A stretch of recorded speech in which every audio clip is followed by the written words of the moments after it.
Good morning, everybody. Welcome to Championship Sunday at the DUPR Collegiate National Championship, coming to you from Brookhaven Country Club in Farmers Branch, Texas. John Laser, Max Nadald. What a day it is going to be. And before we preview it, Max, we look back on a sensational 2 days that got us here. 500 players descended on the Lone Star State, representing 64 individual institutions. We're down to 4. We did not get there yesterday without some exultation and deflation all the way to the end of the night. An epic dream breaker won by North Carolina to eliminate Utah Valley University. That was the culminating region that arrives at this morning. 2 back-to-back semifinals in our Final Four structure, as again we've pared down from 64 teams. They both hail from the ACC, Clemson University, University of Virginia. That'll be followed by the University of North Carolina and Utah Tech. And if you're keeping track at home, we've got the first 2 national champions still in the field in UVA and UNC. We've got the first ever runner-up. Oh, by the way, you played for that team in Utah Tech. What a day it's going to be today, my friend.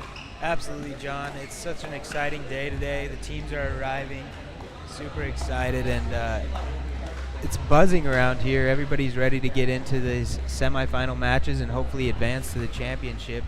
John, you mentioned the 3 teams that are still in here that are super well known to this tournament, right? In Virginia, Utah Tech, and UNC. But Clemson here to kind of make a statement today and see if they can buy their ticket into this championship a little bit after this semifinal here.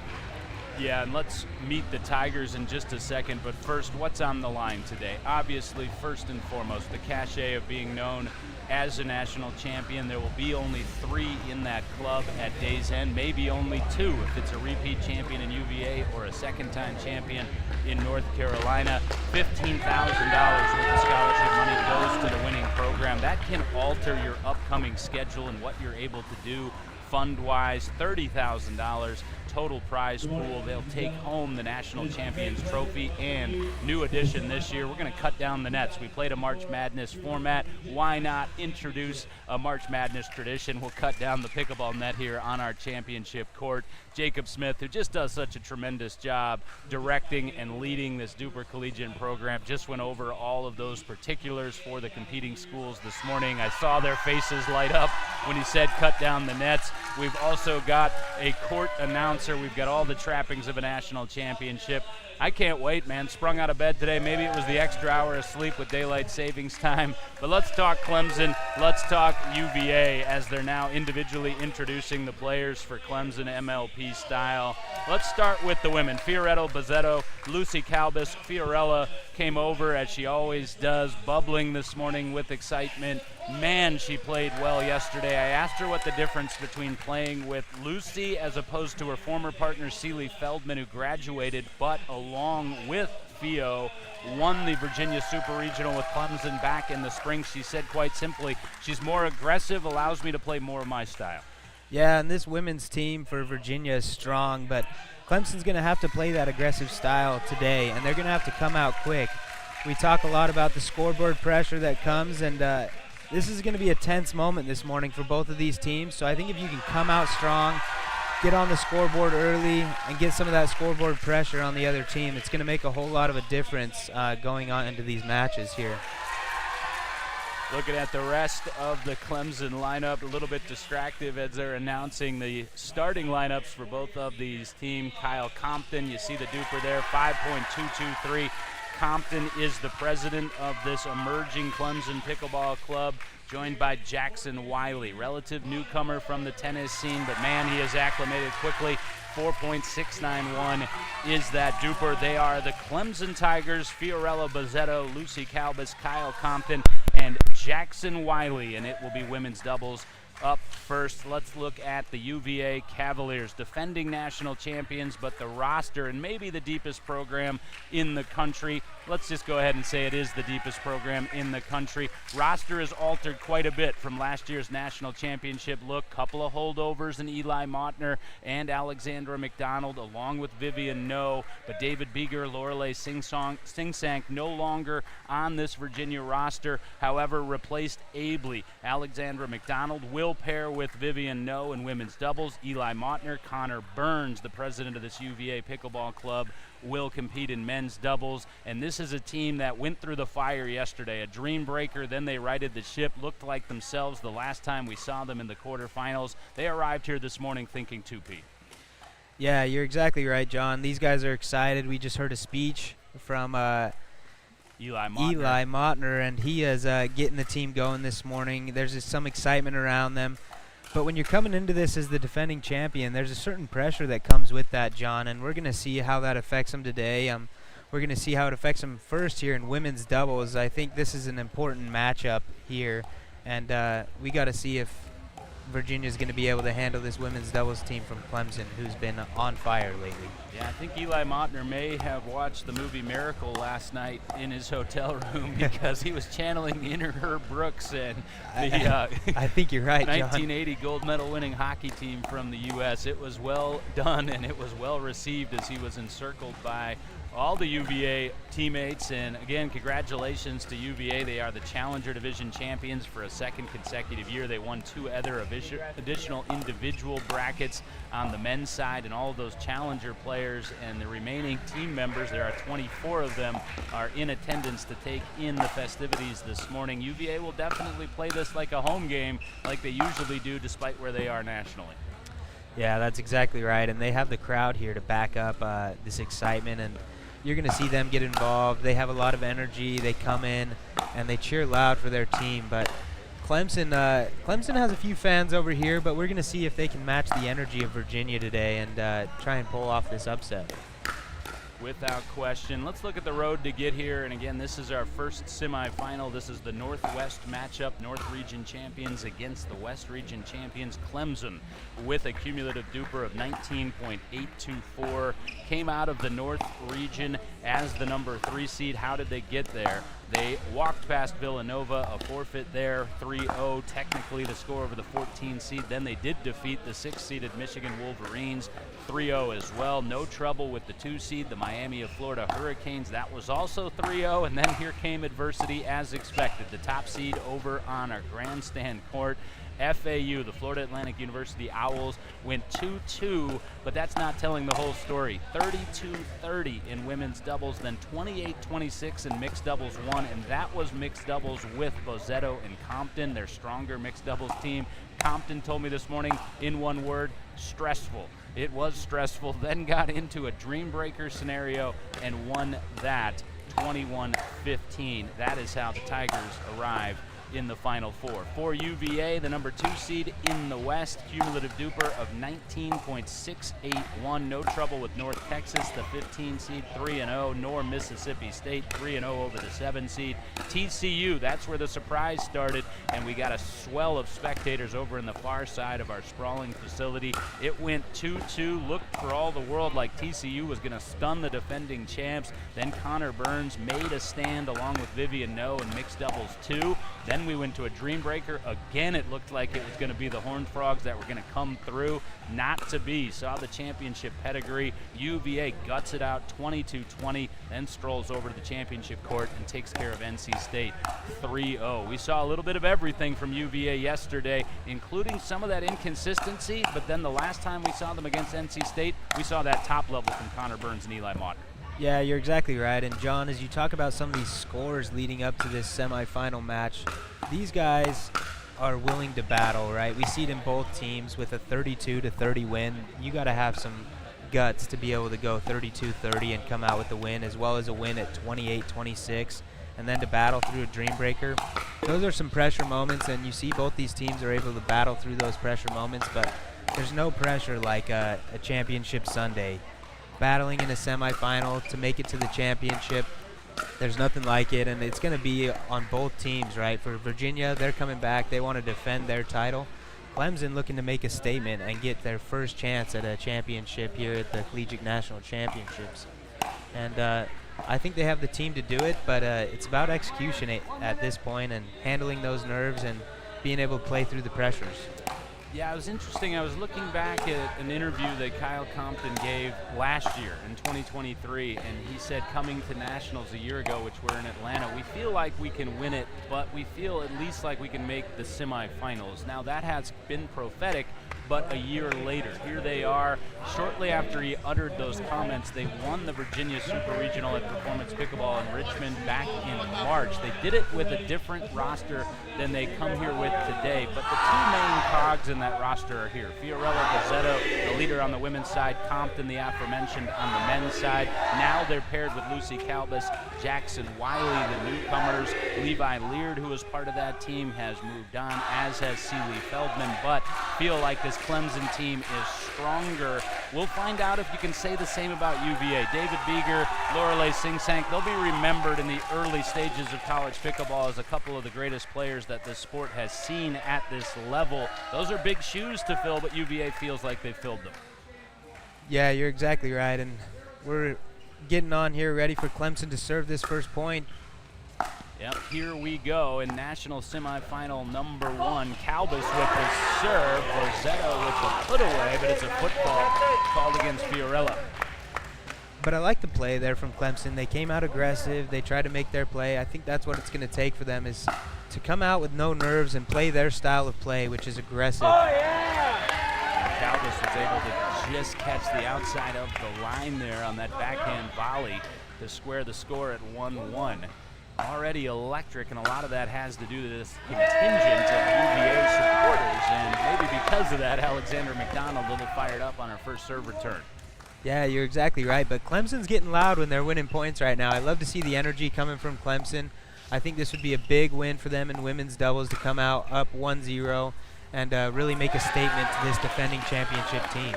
That was the decision shot for Calbus there. No had the put away, struck the top of the net, gave Lucy an option. And she couldn't decide in time, 2 apiece.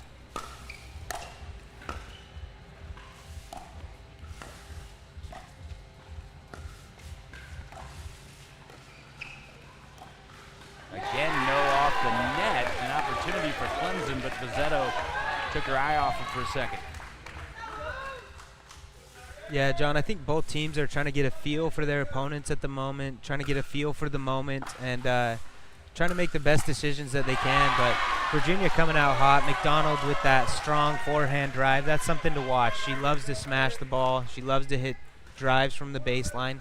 No is a little bit different from that sense. She loves to hit the drop, and unfortunately that one doesn't quite get there. But she loves to play the drops and dinks, and McDonald just loves to pound the ball and speed things up. And because of that combination, a great tandem in women's doubles, 3-4 off the serve of Bozzetto.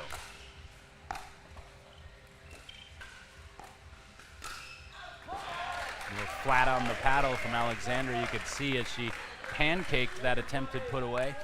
4 apiece. Calbus to serve for Clemson. And that's going to sail long too. A topspin serve and also topspin return from Calbus has eaten up No a couple times now.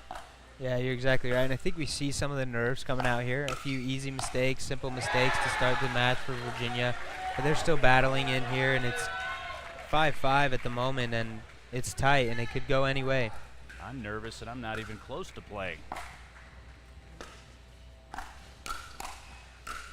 And that's Alexander McDonald right there, just back in striking position so quickly. John, I'll tell you who's nervous right now is both of these men's teams. They're sitting on deck. They watch their team. I always thought it was much harder to watch than to play.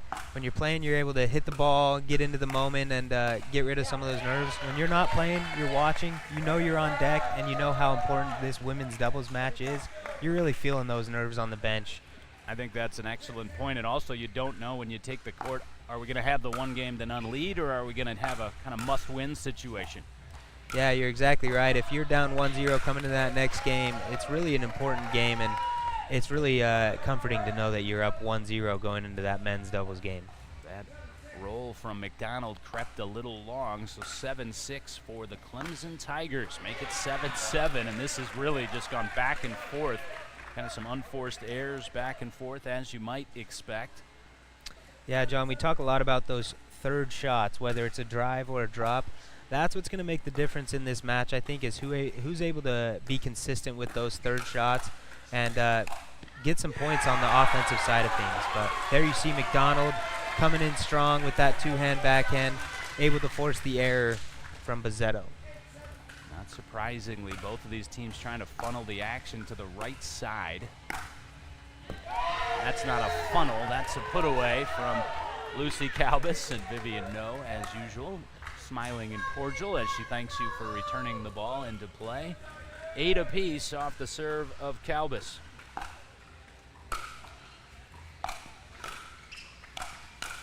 And McDonald a little too pumped up. That was definitely an out ball from Bozzetto. Bozzetto maybe feeling that adrenaline as well. She's been sped up a bit in those attacks. Yeah, I do love the aggression there from Bozzetto, though. She's coming out, making a statement early, willing to drive, willing to poach, and make things happen for her team early on. And we arrive at 9 apiece here. Once again, the ball arrives at the feet of Max Nadal. That's twice already for John, those. we're right in the action today, and it's pretty exciting down here. Everybody's getting excited. The ball is coming to us. Yeah, we're right in the strike zone for Lucy Calbus. Just about to say, let's see if someone can slow a point down. We haven't seen that at any point thus far. That wasn't an extended point, but it was one with a dink, 10-9 for Clemson. Yeah, I think as we see both teams settle in, we'll start to see some extended points and these points to last a little bit longer. Who do you think those extended points favor in this matchup here, John? That's very interesting to say. We haven't seen a ton of that game from Calbus. Not to say she doesn't have it. Maybe we will in the second half of women's doubles, but we are off to a rapid-fire start. Both teams coming out swinging. Clemson by a pair.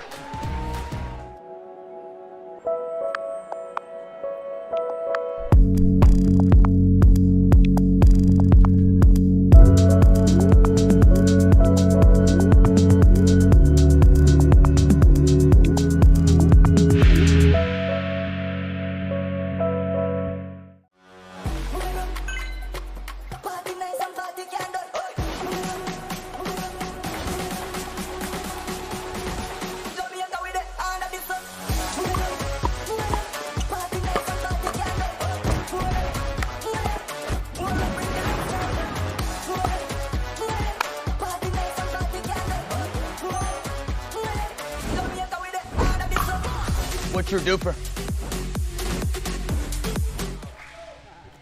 Fiorello Bozzetto bouncing into a serve at 11-9 after the change of ends.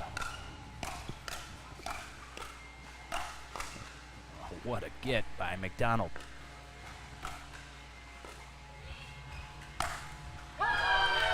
Get out of my way, Lucy Calbus. You're a great friend, but not right now. Yeah, look at Bozzetto take over the court. That's what we're looking for her as a leader of this team, to really take over, take advantage of some of those shots, and apply the pressure to Virginia. We saw during the break, Virginia was getting some chance going, trying to get their team going to get back in this, but Clemson with the early lead out of the break. And I love what Fiorella did right there. She had a kill shot, but realized it was of more difficulty. She put it at the shin of No and then got the put-away ball. Look, this Clemson team is pumped up right now with tons of momentum. I'd love to see Virginia maybe work in a timeout here before things get out of hand for them, because Clemson is firing right now. Bozzetto is hot, and she is controlling this match at the moment. Yeah, I think this is one of those situations you look at each other and say one more point, and then maybe let's do it. Yeah, and maybe that was the discussion that McDonald had with No when she came up to the net just barely. Maybe one more point and see if they'll need a timeout. Because in rally scoring, if they don't get that one more point, you get the point. That's precisely what happened, as they were able to keep that point directed at Calbus. 10-13. The serve for Vivian No. Noah's a part of the team that lost to Clemson in the Virginia Super Regional back in the spring, but then again also part of the team that won the Virginia Super Regional in the fall. There were two. I know that's a touch confusing. Yeah, that was a great put away by Bozzetto there, but I think it really was set up by Calbus's return. That deep return set up a high third, and she was able to put that one away. Yeah, you never blame anything on one shot, but remember that miss right there from McDonald. She will certainly if it doesn't tilt back in UVA's favor. 15-11 now the score. The way that Bozzetto's firing right now, that last shot, the exception. Got to take advantage of your opportunities. Yeah, certainly Virginia's staying in this match, but Clemson, the one who seems to have all the momentum at the moment. Bozzetto is firing on all cylinders. I think they need to look to get the ball to Calbus, see if she can hit some thirds in this pressure moment. Yeah, they're trying for sure, but look how far Fiorella coming over. And she's just going to keep swinging. Good, bad, or indifferent. It's 12-16.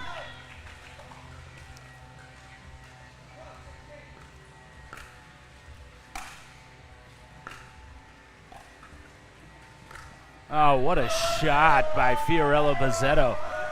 Everything, I mean literally everything has been hard right until it wasn't.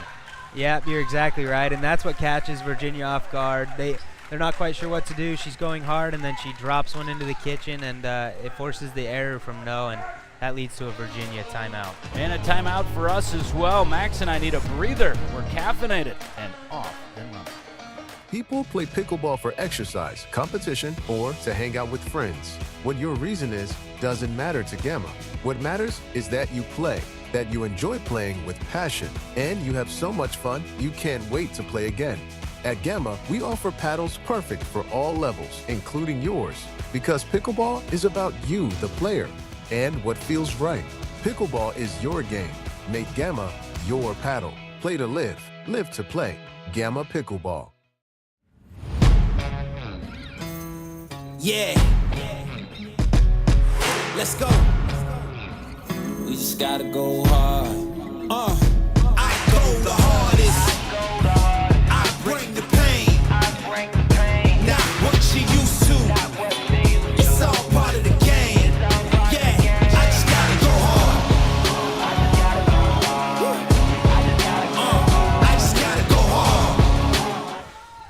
Keaton Maynard counting us in, the executive producer of our live cast this morning. We thank him and his team for all his efforts throughout the course of this event. You also saw lead ref Damon Barry saying we're ready for play, and indeed we are. 17-12.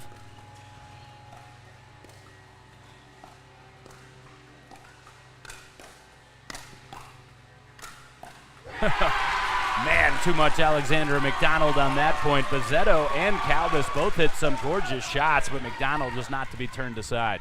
Yeah, that's a great point there, and I think that's a big statement for Virginia coming out of that timeout, that they're ready to play. They're going to try and get back into this game and force Clemson to play a little bit more. Impatience for the first time since the end change for Fiorella. John, you're going to see that as the score gets closer to the end here, as we get closer to claiming this women's doubles match. The pressure is going to be on. The decision-making's got to be sharp. Otherwise, you allow them to come back into this match and make something happen.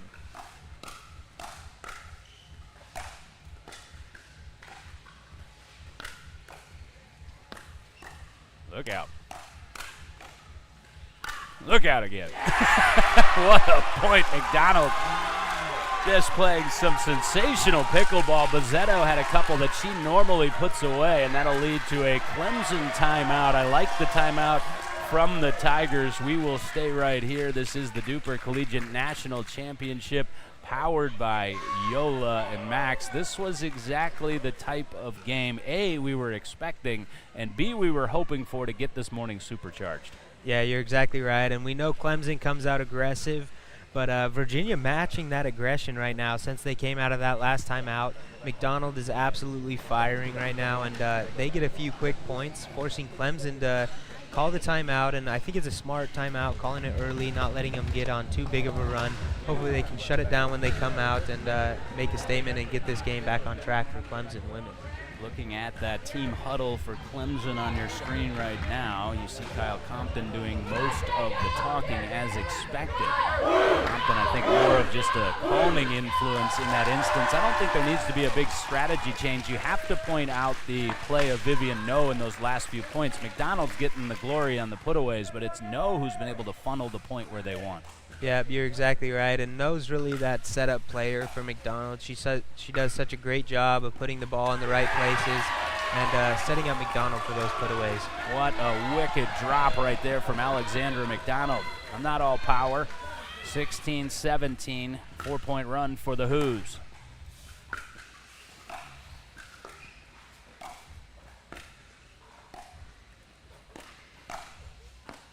Oh, what a sequence from Bozzetto. She had to decide on that backhand. I think she made the right decision. It was a carbon copy of a point from 5 prior. 18-16.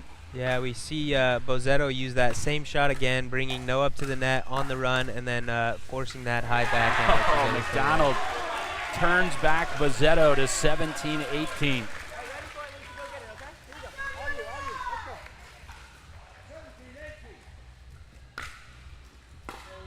Big serve is out in the corner. McDonald went for it and just missed it. 19-17. John, you can feel the tension in the air right now. Even me, I'm a bit nervous right now. I can feel the tension, and I can't even imagine what it's like being out there playing and being on this team right now. Such a tight match coming down to the end. Gotta limit the mistakes. Can't have a service error. Let's see how they can overcome that right here. 18-19, Vivian No to serve.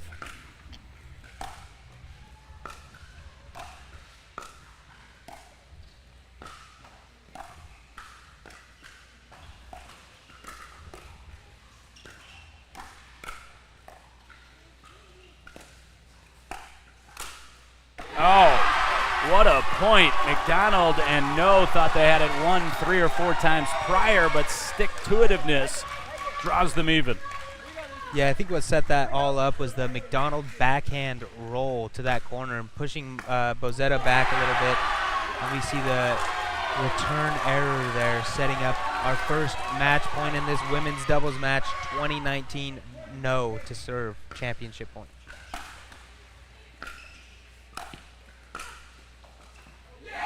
That is in, and UVA is into the win column. Clemson carrying a 17-12 lead. The Cavalier women respond in dramatic fashion to take the 1-game-to-none lead. Clemson will look to regroup in men's doubles. Theatric start to Championship Sunday from the DUPR Collegiate National Championships.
Dramatic start to our first national semifinal, a come-from-behind victory for the Cavalier women. 21-19 the final again. Clemson had a 17-12 lead. Virginia took a timeout, and Alexander McDonald and Vivian No came out playing some just top-notch pickleball. It wasn't like Clemson lost that game, Max. UVA took it. Yeah, you're exactly right. I talk so much about momentum, John, because it's so important in pickleball, but it's especially so important in this rally scoring format. And we saw the momentum shift a few times in that last match. Clemson coming out hot, seeming to have all the momentum. They get that 17-12 lead, and you think, man, Clemson might run away with this women's doubles match. They call the timeout, a momentum shift happens, UVA gathers some momentum, and they run away with the rest of that match. So now we look at men's doubles, and you said it there during the break off air. You said this is an interesting matchup, and it is. For Clemson, it is, of course, Kyle Compton and Jackson Wiley, and for UVA, Eli Mautner, Connor Burns. We think this match hinges on Burns. We saw the best of Connor later last night. He wasn't missing, and when he's not missing, he is a force. If that's the Connor Burns that we see here today, Clemson's in big trouble, but we didn't see that all day yesterday. Yeah, look, you're exactly right, and that was my point with this match. Could be interesting because it's going to depend on Burns and how well he comes out. He starts off nice with that forehand there, but he has a lot of power, and it depends how he's going to be able to control that power today in this pressure moment. I think Clemson needs to look to keep the ball low and out of the strike zone of Connor Burns. Yeah, and there you go. That was low. Burns attacked anyway, and he couldn't quite spin it to the corner. So one apiece, but that was the Condor-like style we saw from Connor yesterday. It's not a bad nickname, Connor the Condor. We'll see if that sticks. I like that, John. I like that a lot. And you see, yesterday he didn't miss one of those balls in that men's doubles match that we saw yesterday. It was unbelievable. He plays at such a high level when he's on, but he can have some of those mistakes when things aren't quite going his way. Two apiece. You see the fist pump from Eli Mautner, public policy major at UVA, active in the student community. And a misstep, literally, from Jackson Wiley. Saw him stumble there, trying to come forward on that serve return.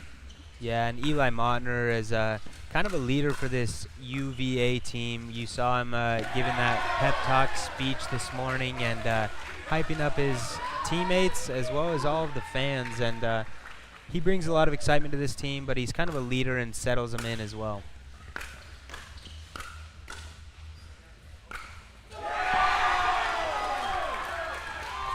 Asking Damon Barry, the head ref, if he saw it. And it will be overruled. That's actually, I mean, it was a split-second view for me. I thought that ATP from Mautner looked short. I wouldn't stake my life on it by any means. Yeah, it was definitely a hard angle. I couldn't quite tell where it landed, so. Comes back to the Who's nonetheless. 5-3 for UVA off the serve of Burns. You look at the formula that Clemson used yesterday to defeat FAU. Oh, what a shot on the inside-out roll from Kyle Compton. But in that instance, they won women's doubles, epically, I may add, 32-30. They lost men's doubles, then won mixed doubles with Fiorello Bizzetto and Kyle Compton, and then kind of got steamrolled in second mixed doubles, 21-5. Point I'm trying to make here is this is a slanted mixed lineup if that's the way Clemson plays it today. One is much stronger than the other. The follow-up point to that is they need men's doubles. They're going to be a decided underdog in at least one of the two mixed matches. Yeah, you're exactly right. And Clemson women weren't able to quite get it done in that first matchup, so they put some pressure on these Clemson men. We're going to see how they respond, and it's almost a must-win for them here. And Compton couldn't believe the angle that he attempted there and sent it wide. Wiley had set it up nicely for him. 6-4 for UVA. Grandstand starting to fill in here. See a lot of spectators rolling in with coffee in hand. Those are the older ones from my generation. energy drinks from yours. Yeah, we started early this morning, 8 a.m. here, and people are starting to make their way in as the excitement gathers and starts to build here in this first semifinal. 5'6", not high enough. And Wiley knew it as soon as he struck it, so did Mautner. Yeah, and Wiley has attempted 2 of those lobs already in this game, both of them not working so far for him. Both of these guys are athletic guys for Virginia. They're able to get up and get those overheads. Lob might not be the right play early on in this match. It is not there from Burns either, but the key to that sequence was the backhand block from Wiley off the initial drive from Burns.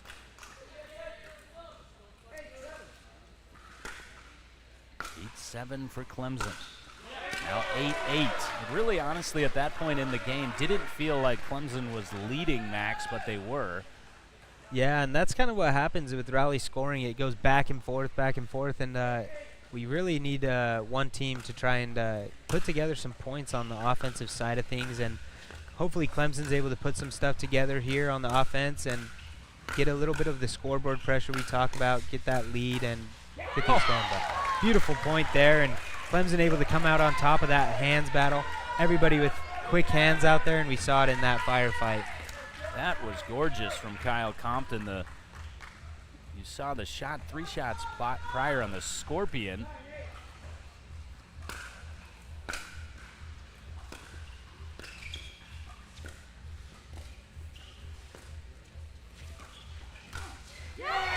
Mautner was right there, and that's like a baseball hitter. Couldn't believe he missed the slider.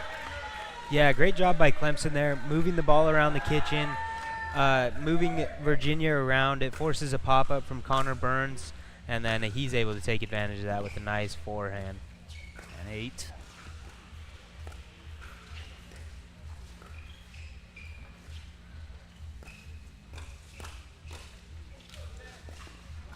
Oh, and just only so much that Mautner could do, and it'll be the Clemson Tigers in this men's doubles game with an 11-8 lead at the end change. UVA, as they did in women's doubles, will try to come from behind. Scintillating start to Championship Sunday. National semifinal number 1. Well played.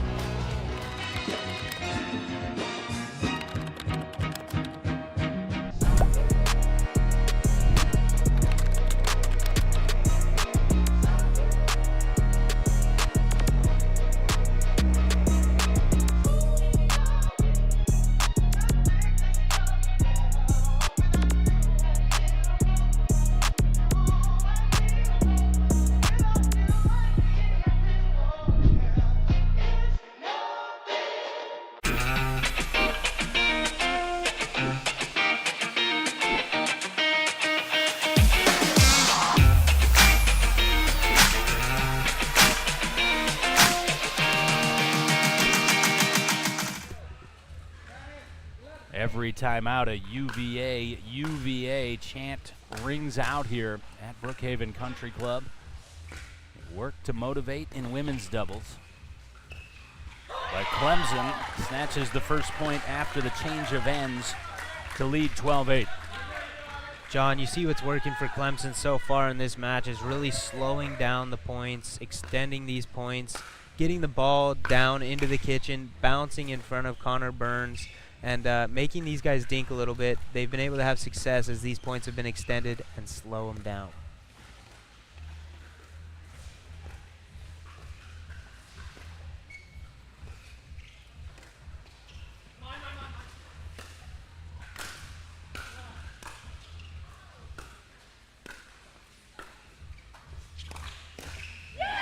Well, that point is won by Clemson. Wiley pointing at Compton and saying, you, and Compton saying, no, that was all you. We saw the paddle skills of both Mautner for UVA and Wiley on that point. Yeah, beautifully constructed point from Clemson. You saw a little bit of everything, a beautiful lob that set up a great ending to that point. But followed by a service error. 9-13, and that'll stay in. That will slice wide. Compton is protesting that call, and you just heard him say there's no way. And they will Protests to the officials, but neither say they saw it, and the call will stand. And now Compton kind of in his head, he's got to play through that, whether he was right or wrong. 10-13 is the score. Yeah, John, unfortunately, those are things that happen in these types of matches, and you got to be able to get it out of your head and play through it. But Clemson makes a call right after. Virginia doesn't like that. Yeah, and that call was also contested, but the call stands, 14-10.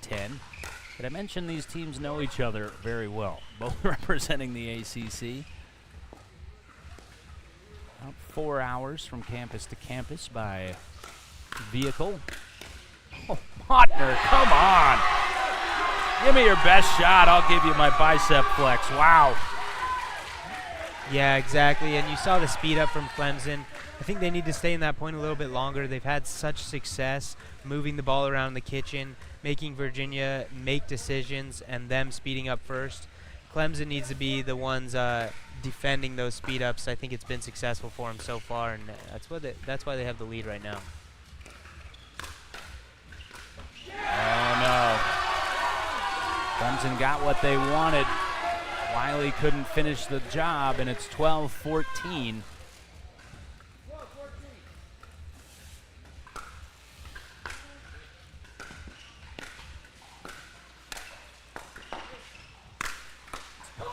If Mottner got that back, I was going to go towel off the Flames because he has been a wall over there. Yeah, John, I'm just glad Mottner got a paddle on that one because that one was headed right for us, and it was moving pretty quick. Yeah, me specifically. Yeah, I would have dodged it. You're not quite as fast. 15-12.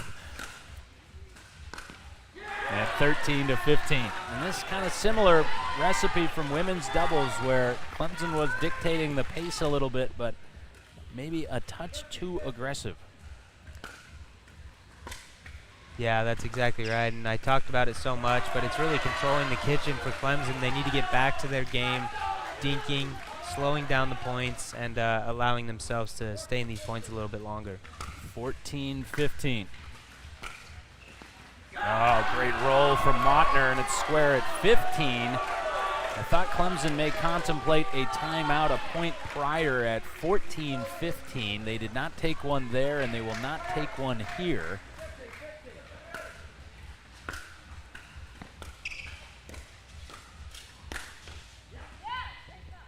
And I'm actually, that was a very high level of difficulty for Mottner, but the way he's been playing, I'm surprised he didn't get that back, and I think he was too.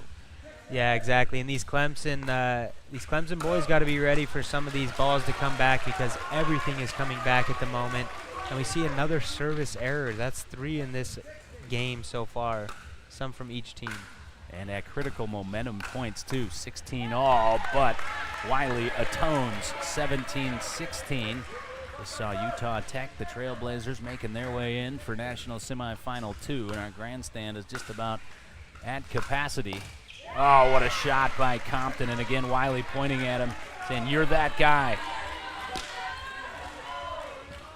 18-16.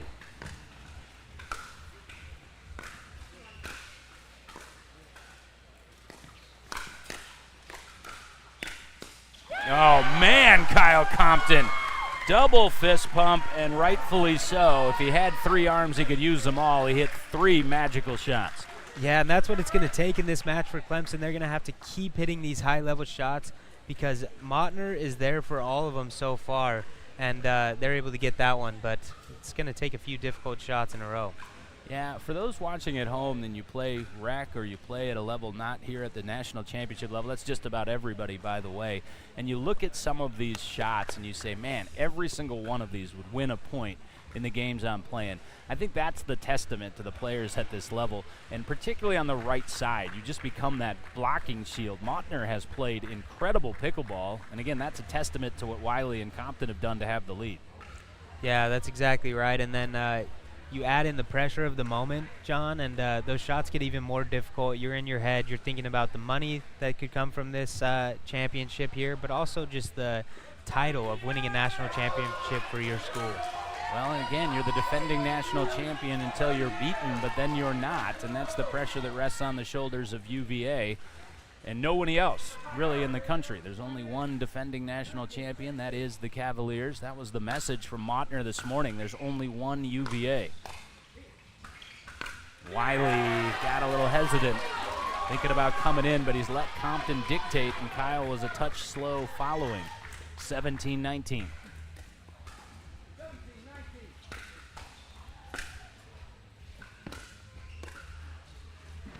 Oh, what a shot from Compton. It's not just the execution, it's the time in which he chose to employ it. John, arguably one of the biggest points of that match is Clemson trying to get to 20, Virginia trying to get some points to get back closer into this before Clemson gets to 20, and they get a little bit of net help there. Burns takes an angle that Compton can't trace with the freeze in place, 18-20.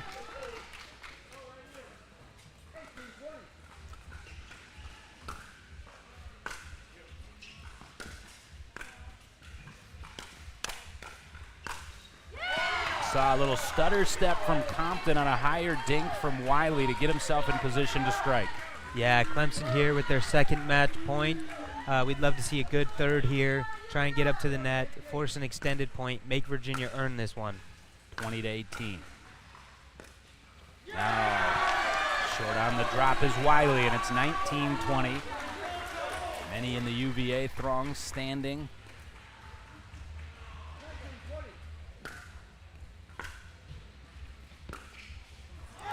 Got to do it here, you feel like, if you're Clemson. Yeah, exactly right, John. You see the nerves from both teams, not able to get up to the net here on the last few offensive possessions, and we'll see if Clemson's able to do it right now. That surprised Wiley when Burns just jabbed out and took that ball. 20 all. So 3 opportunities for Clemson, couldn't seal it.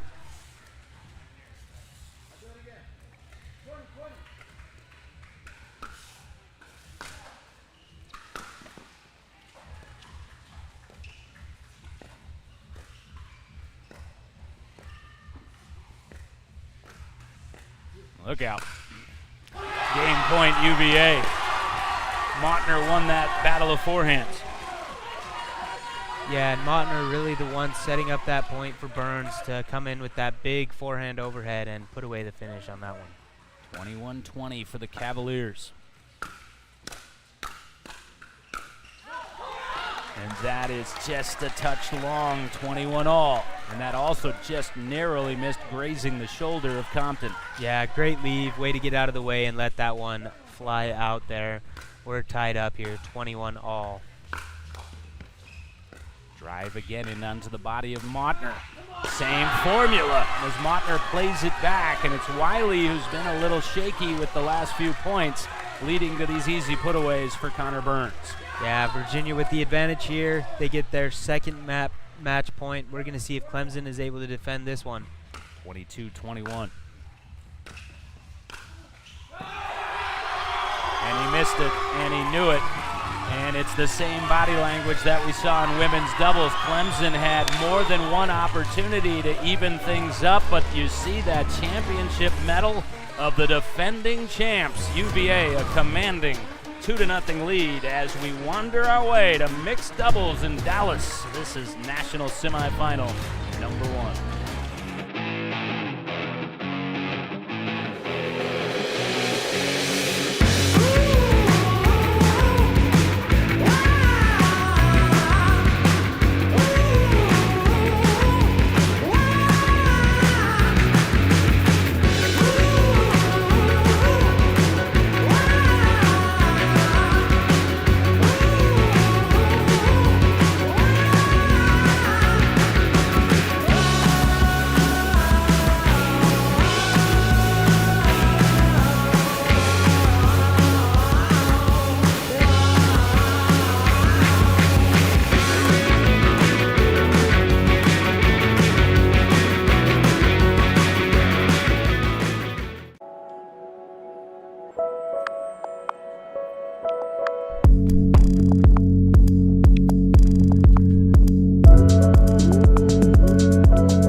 What's your DUPR? People play pickleball for exercise, competition, or to hang out with friends. What your reason is doesn't matter to Gamma.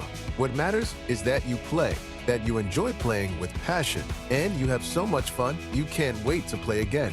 At Gamma, we offer paddles perfect for all levels, including yours, because pickleball is about you, the player, and what feels right. Pickleball is your game. Make Gamma your paddle. Play to live, live to play. Gamma Pickleball. Fiorello Bizzetto ready to start mixed doubles as she'll pair with Kyle Compton against Connor Burns and Vivian No, but it's the Cavaliers holding a 2-0 lead in our first semifinal. And Max Nadal, there's got to be a feeling right now of what if for Clemson. Had leads in both, had match points in men's, turned aside 21-19 and 22-20. Somehow got to find a way to flush that. Yeah, and you see Clemson puts out what looks like to be their stronger mixed doubles team. They put out Kyle Compton and Bozzetto. And you just saw the fight of Virginia in the last 2 games. They were down in both of them, but they're just not willing to give up. They come back in both of them, and they just have some serious fight in them. Burns tries to come slashing across and could not keep it in play. 2-1. Yeah, this is without question the stronger mixed team for Clemson. It's a must win on so many different fronts. The most literal is lose and it's over. Even if this was second, the other mixed match is slanted towards UVA with Alexander McDonald involved. You're exactly right, and you never want to go home with a clean sweep. You don't want to go down and lose 0-3. Connor Burns on that last point able to get some help from the net, but the net returns the favor for Clemson there, and No not able to get that serve over the net.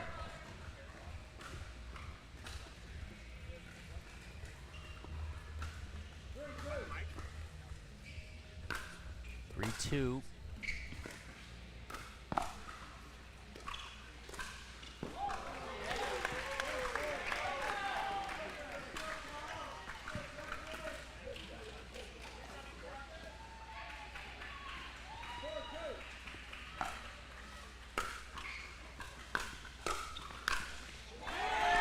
Kyle Compton coming in aggressive there with the strong drive. He gets a pop-up from No, but he's just not able to capitalize on that. And he puts that one into the net.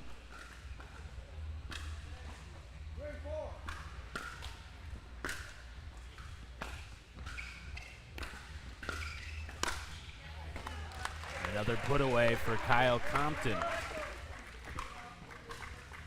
Kyle Compton with a phenomenal point there, putting pressure on Connor Burns with a great return, and then it follows up with another pressure shot and sets up that big forehand for himself.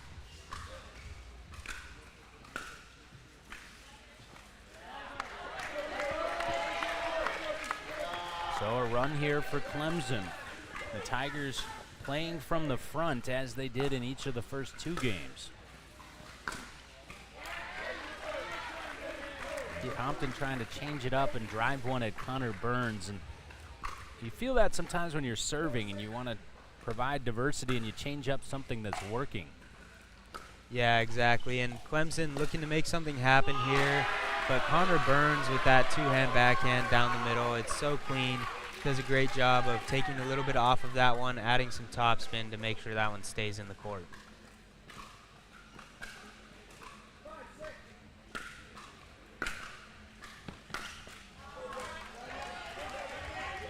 That 2-hand backhand drops low, hits the net, and can't quite make it over.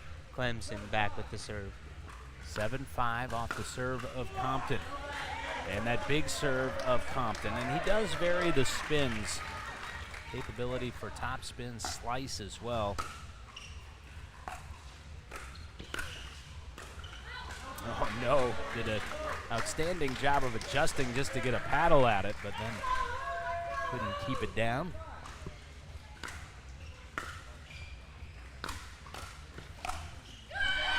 And look at this Bozzetto with the body shot on Connor Burns, and then trying to get herself back going again. Yeah, nothing gets you excited quite like a body bag will, John. You gotta love being able to catch the body of one of your opponents, especially when the ball was gonna go in either way. But a very tricky roll from Connor Burns is the response, and there has been a response continuously this morning from UVA. You're exactly right. Every time you think Clemson has stolen the momentum and they might run away with it, Virginia is there with an answer, and they just fight through everything. And that time, the looming presence of Connor Burns forced Bozzetto to hear the footsteps. 7-10.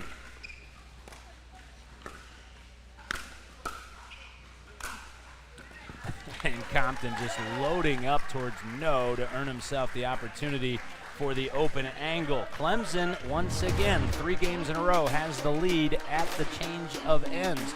Can they hold it and force a second mixed game? It's the question we answer. Yeah. Let's go. We just gotta go hard. I go the hardest. I bring the pain. Not what you used to. It's all part of the game. Yeah, I just gotta go hard. I just gotta go hard.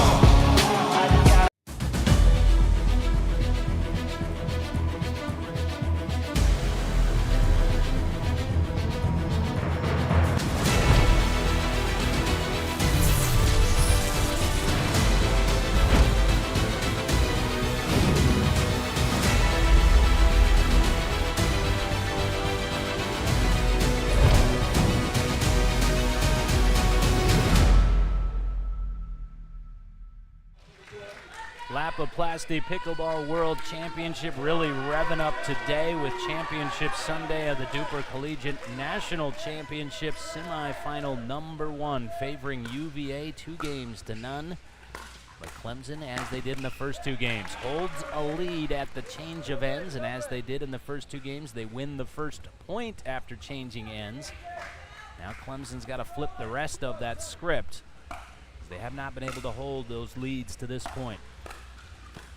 Look out. That would have been a hindrance on me if Burns could have heard it.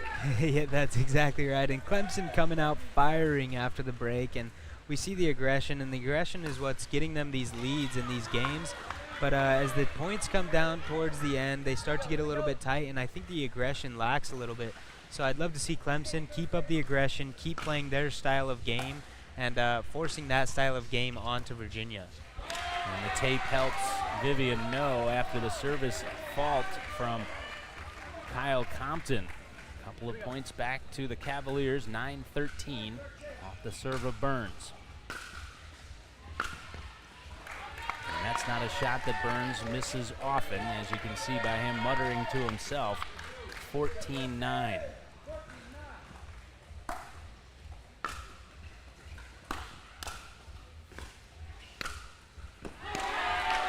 Too high for Burns. It doesn't have to be all that high with that wingspan. Yeah, he's got a deep reach into the kitchen, and he can initiate some power with that wrist on that forehand.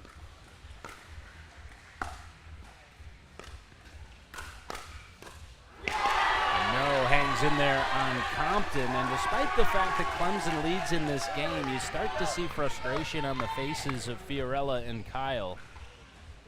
Got to avoid that. The first 2 games do matter, obviously, in the overall scheme of things, but they can't matter right now. Yeah, interesting choice there by Connor Burns. He sends up a 3rd shot lob. Not always the optimal shot for the 3rd shot, but he goes for it, and it falls long. Bozzetto pantomiming the shot she wanted to hit. It's interesting, we were talking to Fiorella before the match this morning, and she said, you know, sometimes when I'm trying to fire myself up, I smack myself in the leg with the paddle. Did it so many times yesterday, it started hurting by the end of the day, and you can already notice she's got a big blotch of red on that right leg.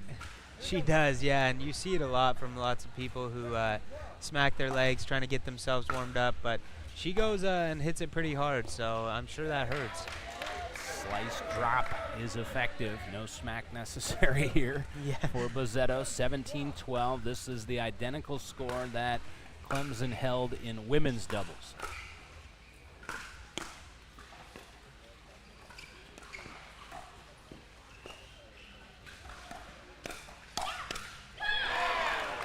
Bozzetto, not afraid to go at Burns there. She takes it right at him, and she's able to come away with that hands battle. I love the aggression from Clemson. That's something they need to keep doing and keep going with in the rest of this game here, because if you let the nerves set in, you allow for a comeback. Timeout taken by UVA. I mentioned it was the identical score to women's doubles. They took the timeout at 17-12. It was in time, came back and won 21-19. Burns waits a point longer to take it at 18-12. What's interesting is, even with this 18-12 lead, you look at the demeanor and body language of Kyle Compton, you would think they were trailing. And I think that's because he realizes, A, we've got to have this game, but B, the odds are stacked against us in mixed doubles too. But again, at this moment, you got to flush those first two games and not think about a potential fourth. I know that's a heck of a lot easier said than done. Yeah, that's exactly right. But Clemson looking to get into that fourth game. If somehow they're able to pull off that fourth game, they do have a great singles team. They have a few players who are good singles players and can come out firing if they are able to force that dream breaker. And Bozzetto has found something to the backhand alley of Connor Burns, exploits it for the second consecutive point, 19-12.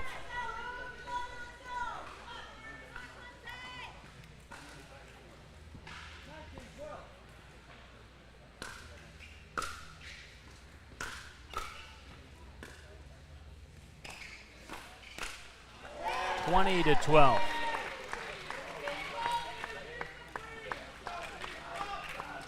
So game point for the Clemson Tigers. Bozzetto to serve. And that'll do it. And unlike the first two games, Clemson Max able to shut the door quickly on mixed doubles one. Yeah, and I think that was because of the aggression they kept up through that game, and I'd love to see that coming into the next mixed doubles game. It's a must-win again. They need to get this one to force the dream breaker. They have a great singles team. If they can get into this dream breaker, they have a good chance of winning this match. That means Calbus and Wiley are going to have to dig deep to take down a couple of national champs, Mautner and McDonald. If it's the M&Ms, it's UVA onto the championship. If it's the aforementioned pair, it's a dream breaker. National semifinal number one heads to a meeting.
We head to game 4, second mixed doubles. It will be Eli Mautner, Alexandra McDonald, a pair that has championship pedigree. Of course, the reigning national champions for Virginia, and a pair of newcomers for the Clemson Tigers, Jackson Wiley, Lucy Calbus. Compton and Bozzetto win out first as we expected them to, trailing 2-0. Max, they got their job done, but for UVA, still very much in the driver's seat, heavily favored in this matchup.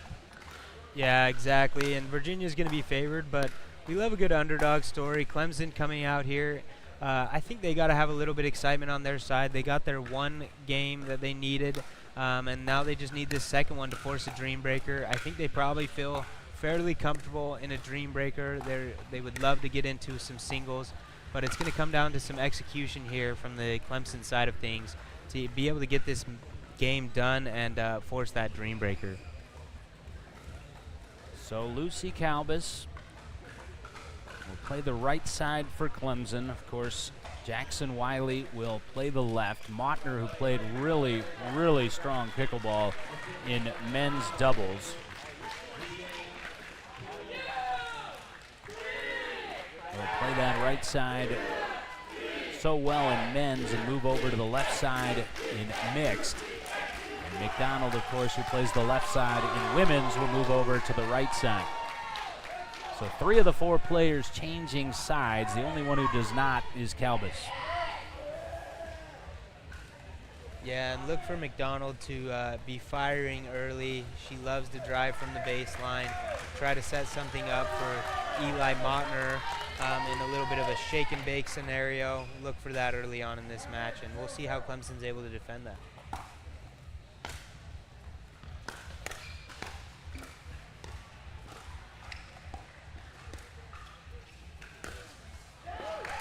That is long on the ATP from Jackson Wiley. So UVA opens the scoring at 1-0. For those just joining us, A, where have you been? You should be on Eastern time with the extra hour of sleep. But B, we've got Utah Tech coming up against North Carolina following the conclusion of our first semifinal, which will be concluded if UVA continues the roll they're on to start second mixed as they lead rapidly 3-0.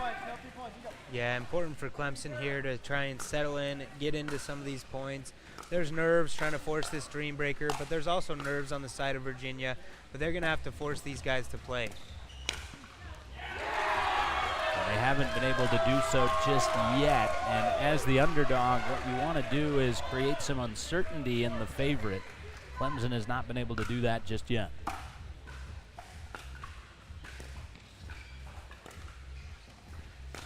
And 5-0 is the sprint to start for UVA, and you can kind of see the hesitance from Wiley on that left side, and that's to be expected, I think. Max not only plays the right in men's, he has to play kind of that smaller right because Compton plays such a big left.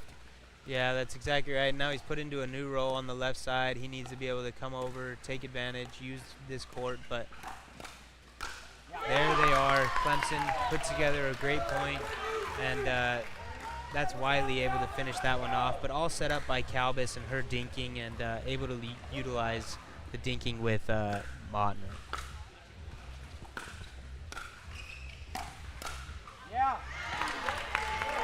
Calbus, I didn't think had gotten there in time, but she did just enough to put it on the shoulder of McDonald. Couple of points in succession for Clemson.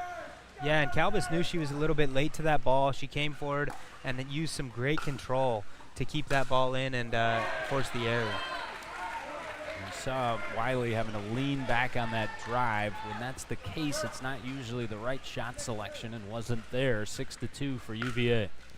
Yeah, Clemson really needs to clean up the thirds, make sure that they're making Virginia work for these points.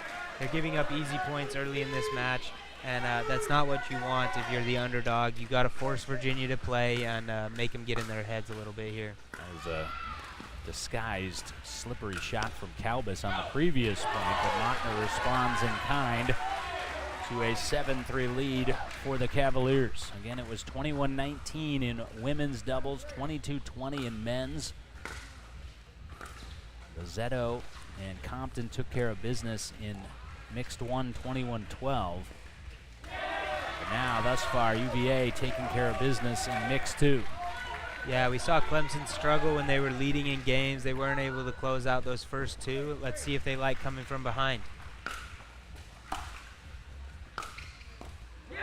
That's a ball right there that Wiley's got to take. Saw Calbus was surprised it came to her because A, Bazzetto takes that ball.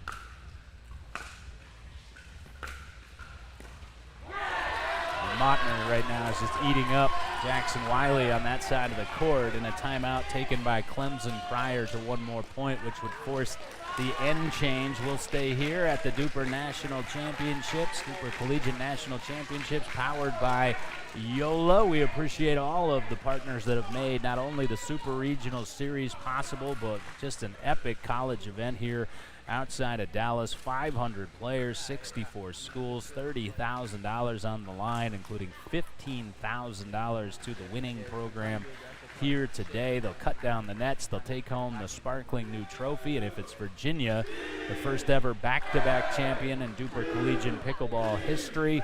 If it's North Carolina, whom we'll see against Utah Tech next, the first two-time champion in DUPR Collegiate pickleball history. If it's a miraculous comeback for Clemson or Utah Tech, we'll have a third name etched on that trophy for the first time.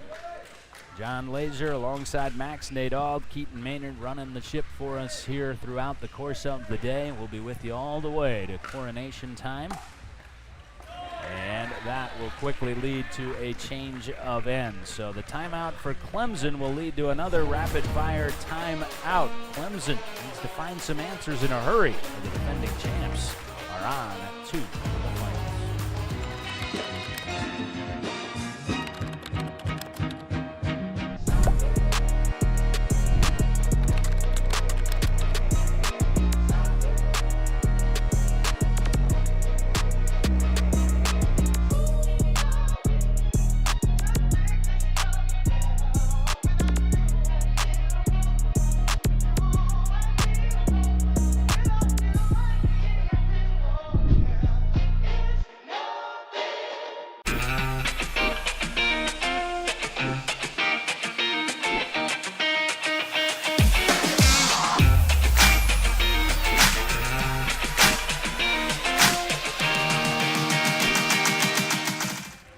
Commanding lead in this fourth game for Virginia. We've seen comebacks, but they were from Virginia in games 1 and 2.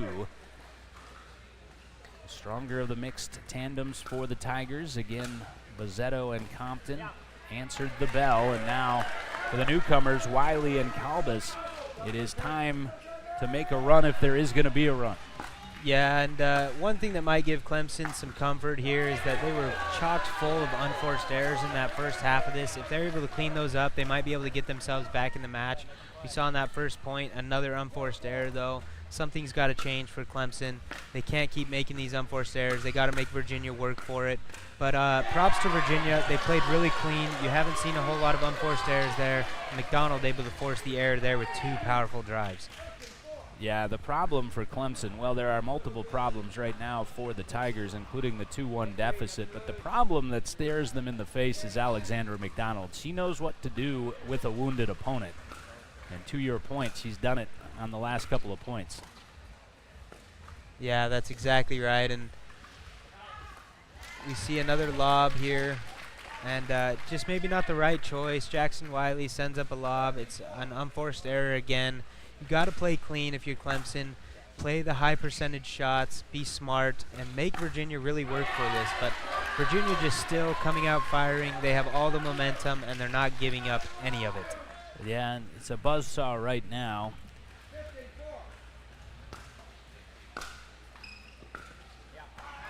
And you just go back, of course, if you're the Tigers, and unfortunately in a single elimination madness style bracket, you're going to go back to a couple of points in women's doubles and men's doubles, and it's going to cost you sleep. And that's the unfortunate part. You know, there's one national champion, and there's 63 teams wondering coulda, woulda, shoulda, but really only a couple that can look back. I'm sure FAU is going to be in that category on their flights back to the East Coast. That is the unfortunate reality of the stakes at which we play. Yeah, and you always think about those few points that maybe caused the outcome, but there's so much that leads up to it. And in this match for Clemson, it's really just been those third shots. They're not getting up to the net. They're not playing clean third shots. They're not giving themselves an opportunity to score on the offensive side. They've really been on the defense this whole match against Virginia, and the score is showing that. And robotic expressions from Mautner and McDonald, and rightfully so. They expect to win this match.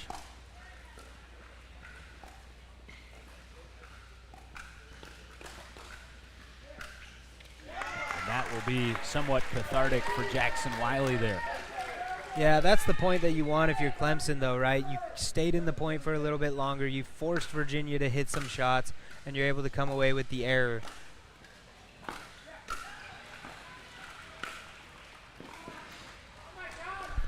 Wicked backhand angle, and there's a little emotion from Mautner, and that's what I like about Eli. He realizes when the time is right for that, and I think he felt a little flat on the point prior, maybe. Yeah, it's so important to keep the emotions up, not let anything slip here. We know how fast a comeback can happen in this rally scoring, especially with this freeze once you hit 20. So you got to keep pushing through and finish out strong. 8:18. 9:18.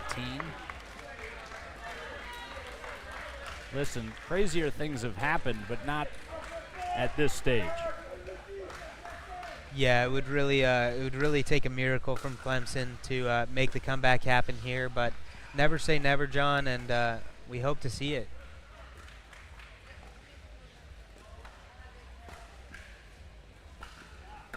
That was the right time for the lob from Wiley, and Clemson able to string together a couple of points for the first time. And sometimes when you get to the, hey, we got nothing left to lose stage, those nerves go away a bit. Yeah, it's true, and really Virginia has everything to lose right now. Clemson feeling like maybe they already lost. Let's just go out, give everything we have, see if we can force a comeback here. But Eli says no to that ball and absolutely hammers that forehand away, giving them 19 and the serve. Actually, McDonald said no because it was going to be out, and Mautner said, to heck with it, I'm going to smash it. That's exactly right. We talked about that, John, yesterday. It's always funner to hit those balls. Always, 100% of the time. So back to Clemson at 11-19.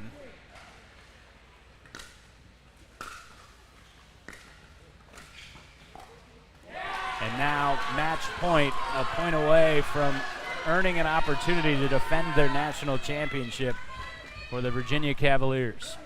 Saw a slight smile creep onto the face of Connor Burns, usually stoic over there. Falls in.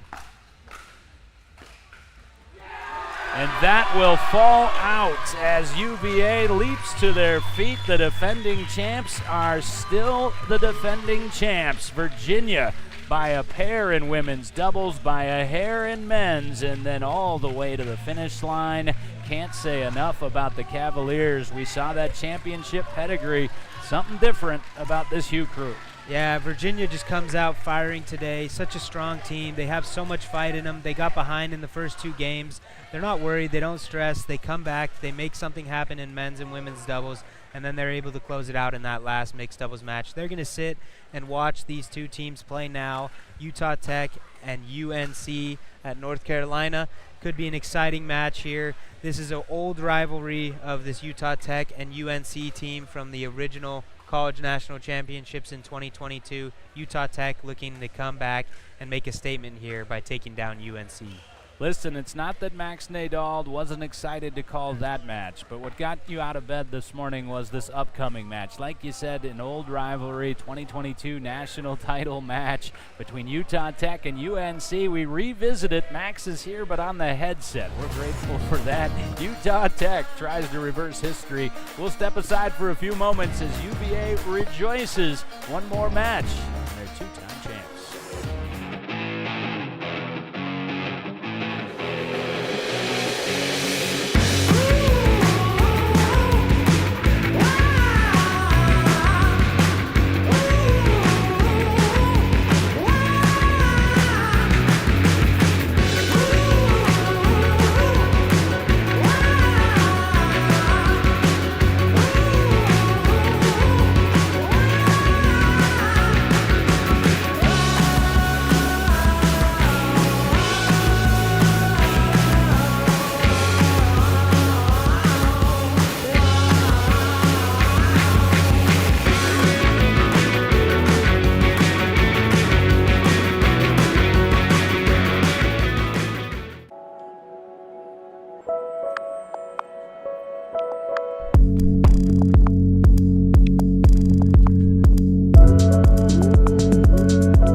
What's your duper?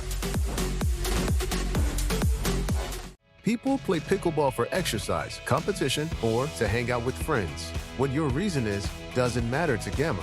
What matters is that you play, that you enjoy playing with passion, and you have so much fun you can't wait to play again. At Gamma, we offer paddles perfect for all levels, including yours, because pickleball is about you, the player, and what feels right. Pickleball is your game. Make Gamma your paddle. Play to live, live to play. Gamma Pickleball. Yeah. Let's go. We just gotta go hard. I go the hardest. I bring the pain. Not what you used to. It's all part of the game. Yeah, I just gotta go hard. I just gotta go hard.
What's your DUPR?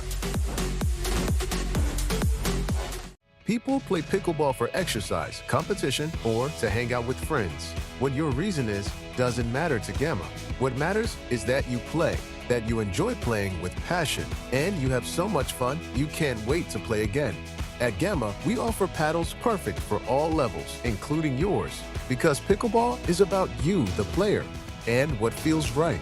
Pickleball is your game. Make Gamma your paddle. Play to live, live to play. Gamma Pickleball. Yeah. Let's go. We just gotta go hard. I go the hardest. I bring the pain. Not what you used to. It's all part of the game. Yeah, I just gotta go hard. I just gotta go hard.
Who will meet UVA in the national championship match? We are about to discover that answer. National semifinal number 2 now on our championship court at the Lapiplasty Pickleball World Championships and the DUPR Collegiate National Championships, all housed here in Dallas, Texas. John Laser alongside Max Nadal. Keaton Maynard completes our crew along with Hunter Iono and Jacob Smith. What a show it has already been here this morning. And now we get the one I know you've been waiting for, my friend, as Utah Tech, the 1 seed, coming out of the South region as the champions. The Trailblazers carrying the highest DUPR of any of the teams in the field, 21.271. They'll take on the North Carolina Tar Heels, the 2 seed to begin in the East, champions of the region at night's end. And it was the match that had this place all abuzz last night. They needed a dream breaker to eliminate Utah Valley University. DUPR of 20.067, a rematch of the national championship match 2 years ago. How do you see this one shaking out?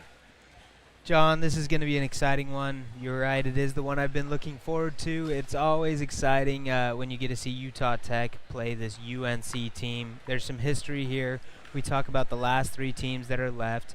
Virginia buys their way into the finals, and now we see UNC play Utah Tech in this other semifinal. These are 3 teams that are super familiar with each other. They've seen each other.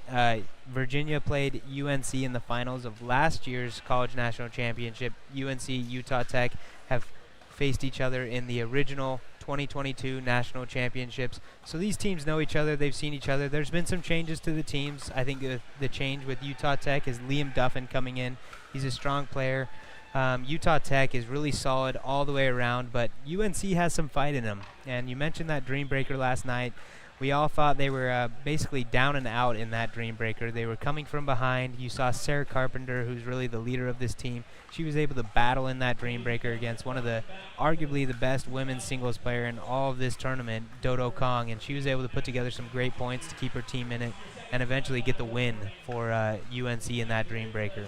Yeah, like you said, down and out. The crowd felt it. I think the Tar Heels and maybe even Sarah Carpenter felt it because she had been destroyed in the first rotation by Kong, 4 points to none. But she held her ground long enough for Ian Hutter to get back to the court, and ultimately North Carolina, in just improbable fashion, flipped that match in the dream breaker. And I mentioned the championship pedigree for Virginia. Certainly the same is true for North Carolina, the initial DUPR Collegiate national champs. They're no longer defending, but I'm sure they still feel like they are.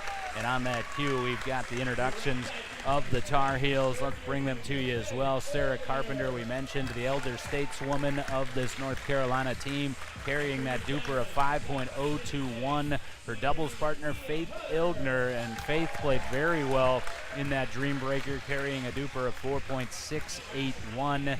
You see Faith striding across the court there. Ian Hutter, 5.156.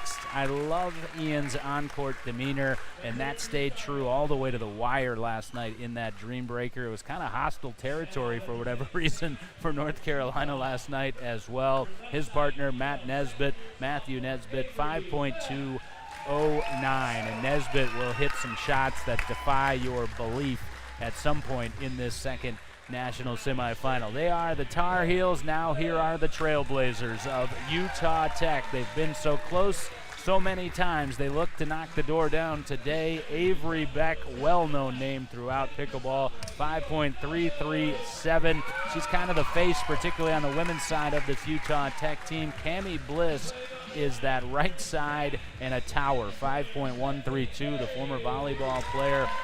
They'll pair up for women's doubles. You mentioned Max Liam Duffin, 5.506. It's always interesting conversation when you say we had a conversation about who to play with a guy that has a 5.5 plus DUPR. Benson Perry was always going to be here for Utah Tech. He completes the quartet for the Blazers. So again for UNC, it's Carpenter, Ilgner on the women's side, Nesbitt, Hutter on the men's. For Utah Tech, Beck and Bliss on the women's side, Duffin and Perry on the men's.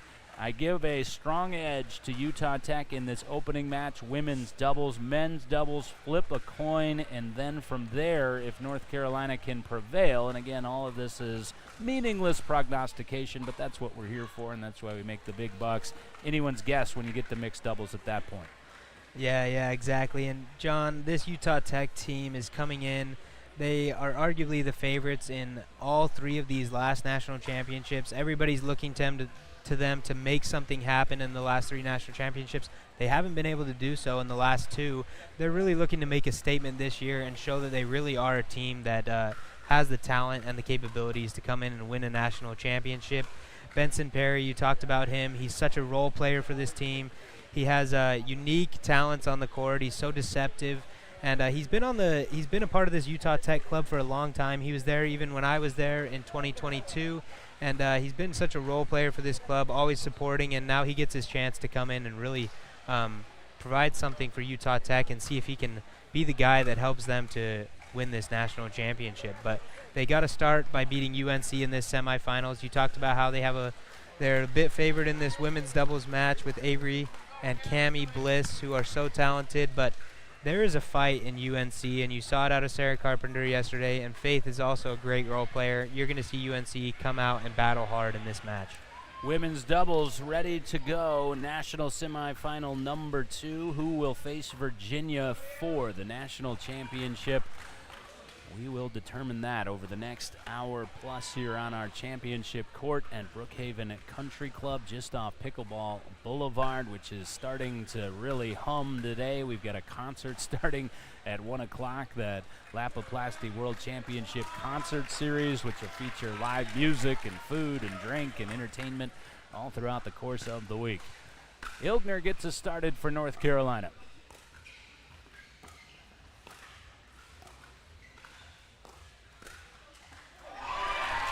Back looks at Bliss and says, "Where were you?" And Bliss reciprocates, and North Carolina grabs the early 1-0 lead. Avery Beck comes over and smiles and says, "We're okay." Yeah, some early nerves there. I think you're going to see some early nerves, but that's some partner communication error, and I think they'll look to clean that up. These guys have some experience together. They know how to play well with each other. Avery Beck is going to look to create some offense and be aggressive, and Cammie's there with that powerful overhead. If she gets a forehand, you better watch out because it is dangerous. It has that big swing, and Carpenter has that vicious angle.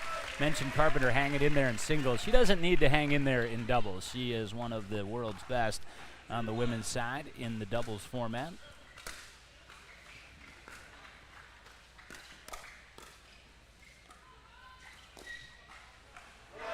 And a quick 3-1 start for the Tar Heels. And, you know, it's interesting. I spend most of my time on the eastern side of the country, hailing in Virginia, and you, of course, on the other side. And coming out of this Utah Tech program, it's so interesting. The Trailblazers are kind of like that myth for the eastern-based teams, the beast out west in Utah Tech. It's fun to come out and get them on the court together, but put some faces to that overall program reputation.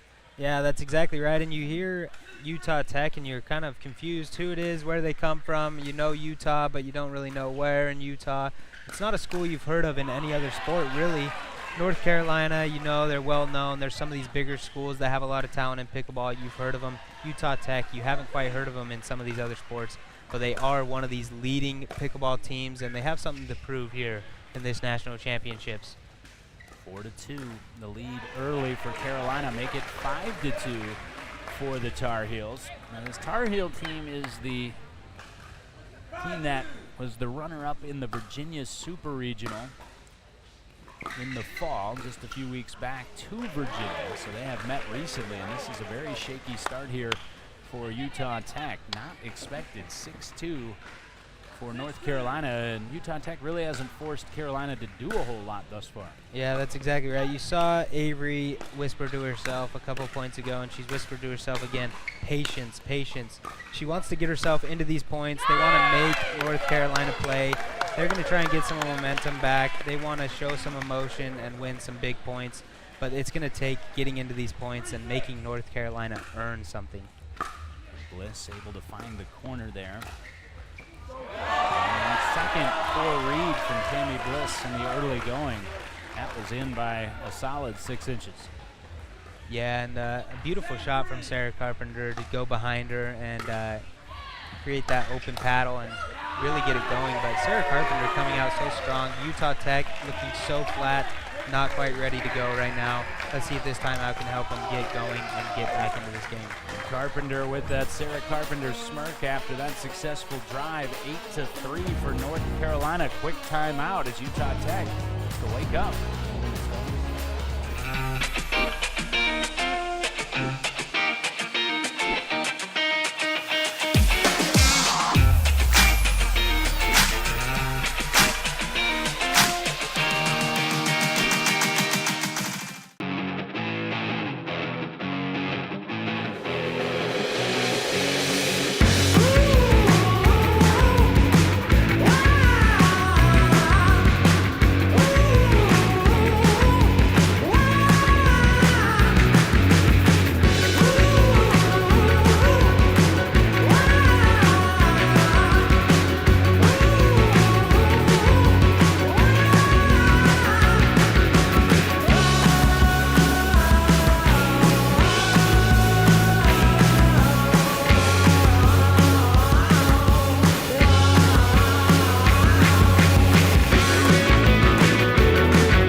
Start for Utah Tech. Give some of the credit to Carolina. They've kept the pressure on, and it is the Heels with the early 8-3 lead in women's doubles, forcing the timeout for Beck and Bliss.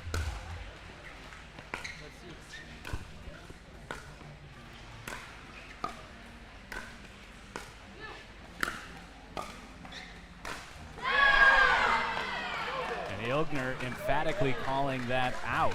It is her call, not the referee's call. He's looking to Ron Ponder, and Ponder telling her, Ron Ponder, our lead official, and she's looking to him to say, make the call. And it's actually Faith Ilgner's call, and Cammie Bliss is beside herself, emphatic that it was in. When she hit it, honestly, Max, I thought it was going to be out. Yeah, I couldn't quite tell from our angle here, but definitely not going in the way of in favor of Utah Tech here, but let's see if that lights a fire under Utah Tech. They need something right now to get them going, and maybe that'll be the thing that gets them going right now. Yeah, you saw kind of a flash of anger on the usually smiling face of Cammie Bliss, and that was my exact thought too, was let's see if this can ignite Utah Tech's women. You know it doesn't take a lot. Yeah, and Utah Tech is capable of putting together some strong runs here, and they're going to need it to come back into this match, but it's going to start by cleaning up some errors, getting into some of these points, and getting to the net. I think they have a great chance if they're able to get to the kitchen line and force UNC to make something happen, but UNC has been able to keep them back at the baseline and really control these points so far. Yeah, and that's what I've noticed. Avery Beck has been a little bit slow to the line for whatever reason, and slow to go in general. And because of that and some strong play from Carolina, it's the Tar Heels that force a rapid change of ends. 11-4, a surprise early, and thus far, second.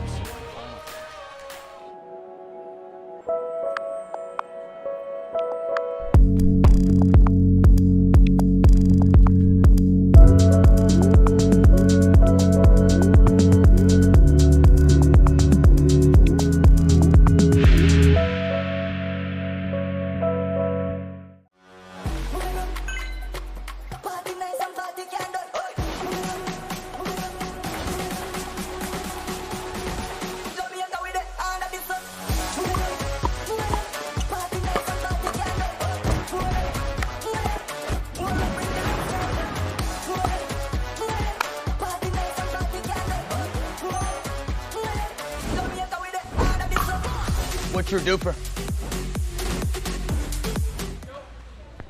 John Laser, Max Nadal, and Max, I know we're both a bit astonished as to what we've seen thus far in women's doubles, but none more so than you.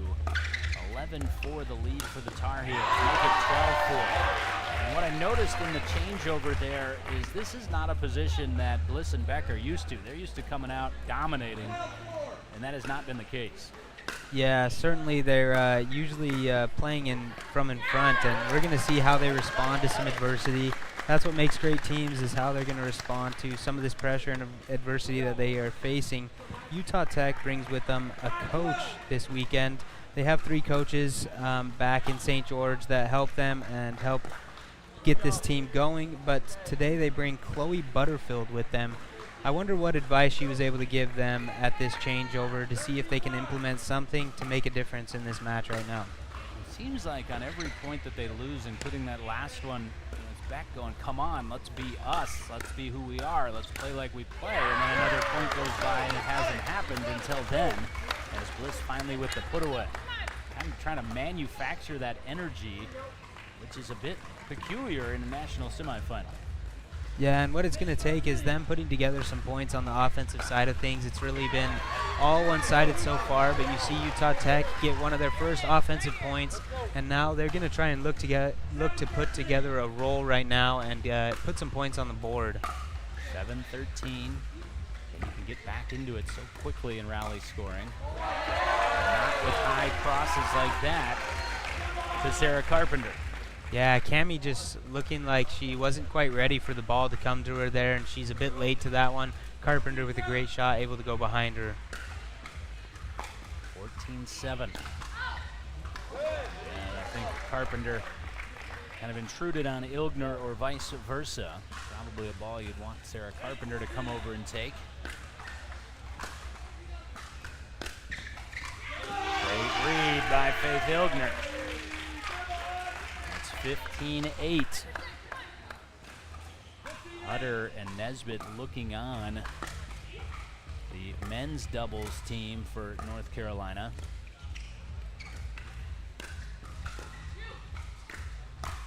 We talked about it in the first semifinal today. When you're sitting there as the men's duo, you're wondering, are we going to be up or are we going to be down? I think in their heart of hearts and under a lie detector, Nesbitt and Hutter probably thought they were going to be down, and they still might be.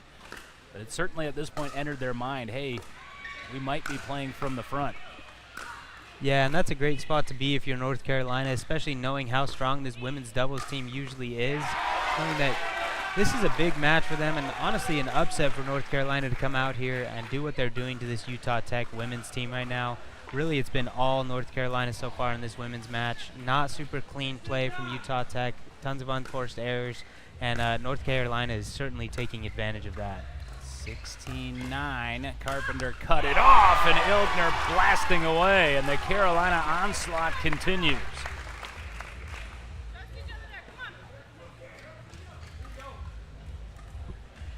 (17-9), Carpenter to serve.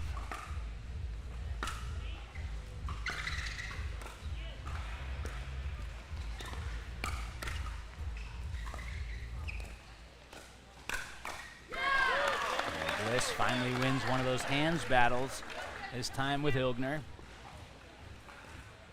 John, when you're trying to complete one of these upsets, one of the hardest things to do is really close out the match and continue to play at the level you've been playing at. We're going to see if UNC has what it takes to close out this match and put Utah Tech women's doubles team to rest. But Utah Tech trying to get some points going here, trying to get some momentum on their side leading up to this end of this match here. Crawled back to 11-17, make it 12-17. Ball didn't come up for Sarah Carpenter. Yeah, a few loose errors. Those are just things that you just got to get balls in play. Make Utah Tech play right now. They're not playing at their best. Got to get balls in play and make them have the errors on their side of things. Yeah, excellent forehand dink aggressively to apply pressure from Cammie Bliss. Yeah, you're starting to see this Utah Tech team get going, and that's a scary thing when you have a lead. You do not want to see Utah Tech women's team start getting that momentum on their side. It's dangerous.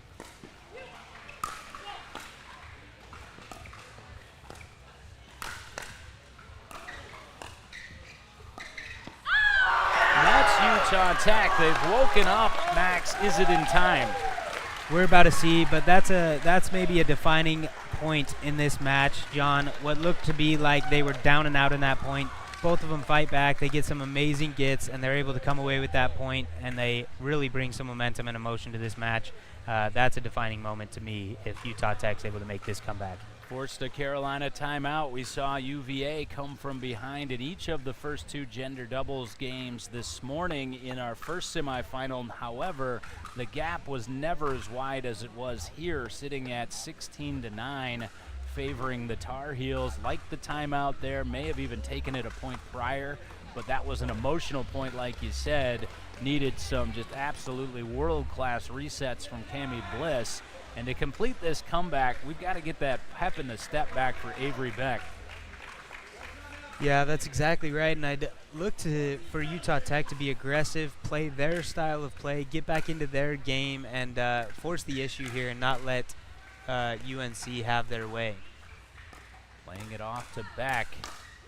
And the formula's working now for the Blazers. Yeah, that's exactly what Utah Tech's looking to do. I talked about that aggressive style of play that they have. They just haven't been consistent with it so far in this match, but it seems like the level has risen, and UNC has yet to find an answer for this rally right now. Let's see what they have here. Yeah, and Avery Beck off the ground and back within a point.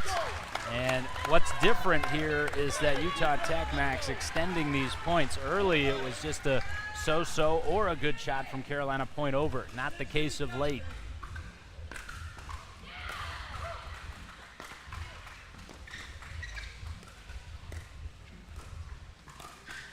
And Carpenter finds the baseline when she desperately needed to. Great answer for Carpenter there. Let's see if they can string together some points here and try to get themselves to 20 and get them a match point. But Utah Tech certainly still has some momentum. They just forced a large comeback, and they're tight. 18-16. And an easy one. Carpenter talking to the crowd. You know she's made for moments and situations like this. 17-18, though, and a chance to draw even.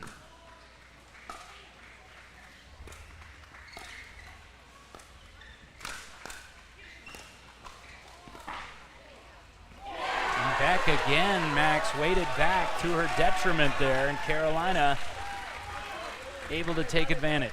Almost able to make an amazing defensive play, but catches the net and just doesn't quite fall over. 19-17 UNC. And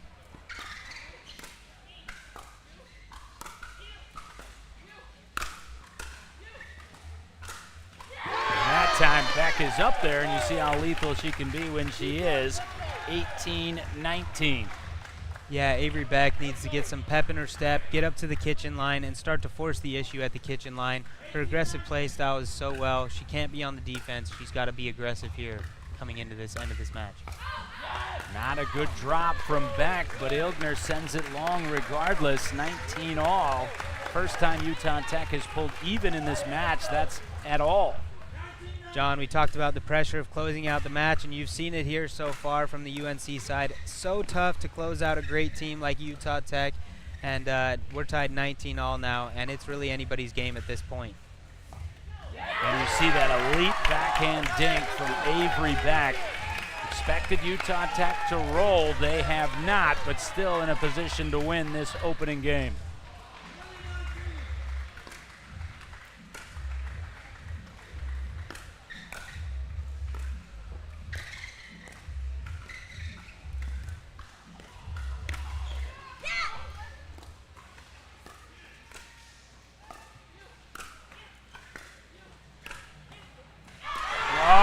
What a point. Ilgner somehow saved it off the body. There was a woman spectating behind us that let out a scream of exultation in advance. Can't blame her. That would be Dylan Champagne, who we talked about yesterday. She let out that excitement.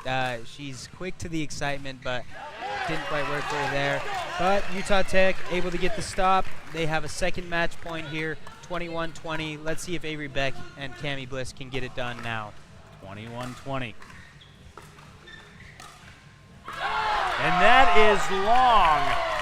Utah Tech forgot about the time change. A little late out of bed, but here in time and showing the grit of a champion. You're exactly right, and that's an amazing Utah Tech women's team. UNC able to come out strong, but Utah Tech able to put together an amazing comeback. And let's see how the men are able to work this into their game and see if they can take this momentum and move it into men's.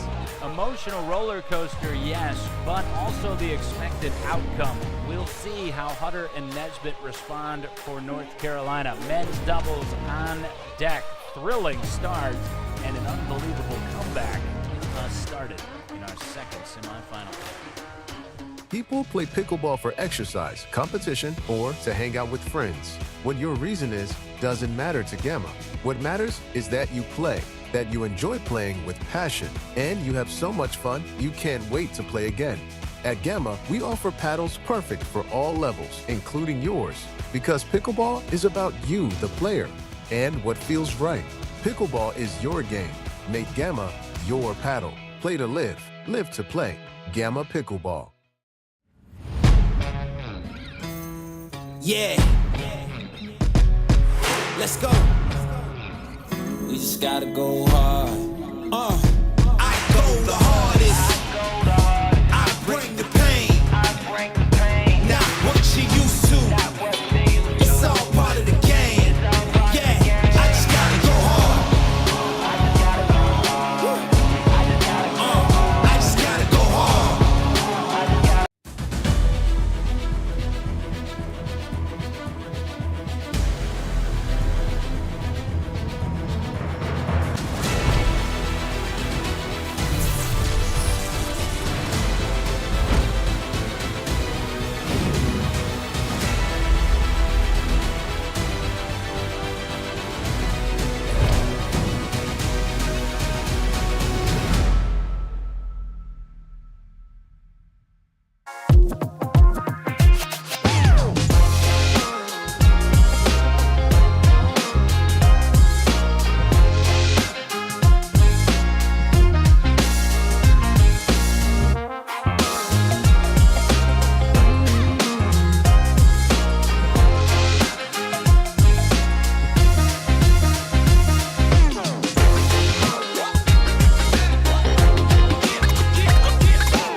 Watched on in amazement at the beginning of women's doubles as to the lack of execution for Utah Tech, and then watched on in awe as the Trailblazers turned it on, Max, and showed what they were capable of. Shell-shocked North Carolina the rest of the way. They win women's doubles, and now we turn our attention to men's doubles. North Carolina's duo of Matthew Nesbitt and Ian Hutter pitted against Liam Duffin and Benson Perry for Utah Tech. These are four extraordinary players who both play very well together. A lot of chemistry, a lot of experience playing together. And this one is really the match, I think, of the four that could go either direction. Yeah, exactly. That's right. These are four talented players. I don't think we can see a lead like that we saw in women's doubles, and definitely not a comeback like that. These players are too talented, too strong. They're going to have to keep it tight if they want to keep this game close and get it in their favor. Utah Tech surely must be feeling a little bit comfortable and settled in with their men's doubles. They're up 1-0, but still an important match for this Utah Tech team. But UNC has something to come out and prove right now. They're down 0-1, almost a must-win for this UNC men's team at the moment. Incredible environment here, worth pointing out here on our championship court, just absolute max capacity.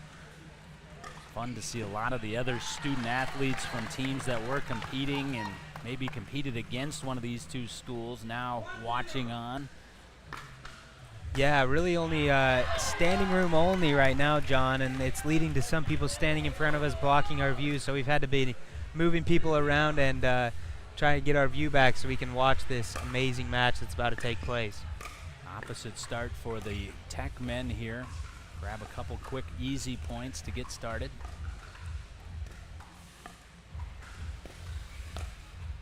But now we get into a rhythm, and Duffin able to prevail in that exchange of backhands with Hutter. Yeah, great leave there by Benson Perry, able to watch that one go by and no, it's not landing in the court. And another doubles up those great reads as Hutter was trying to strike, and very rapidly it's 4-0 Utah Tech. That's where Benson Perry is so strong. He could take the ball from so low. He puts so much topspin on, and he's able to create speed ups from where almost anybody else can't. And it brings some unique points into this Utah Tech's team. They have a lot of firefights, and they try to stay aggressive, and they lead 4-1 at the moment. Nesbitt notches the first point for the Heels as he got it in on the hip of Duffin, and now Duffin sails a serve return, and the Heels have eliminated half the deficit in the blink of an eye.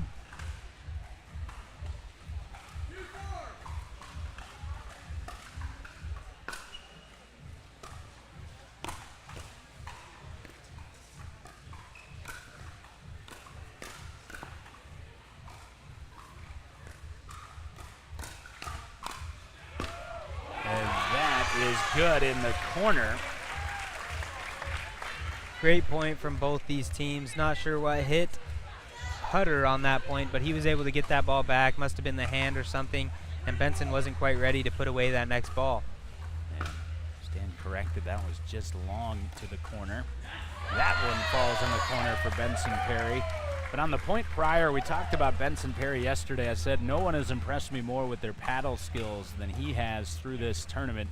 Matt Nesbitt, though, is a close second, and we saw both of them kind of displaying those gunfighters' characteristics in that one point. Big serve there from Liam Duffin, but UNC able to get up to the net and create something. Hutton with a great two-hand backhand to put that ball away.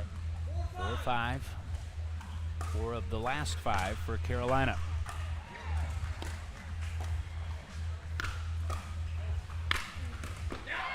Duffin didn't get the first one by Nesbitt, but able to reposition and a little extra velocity on the second.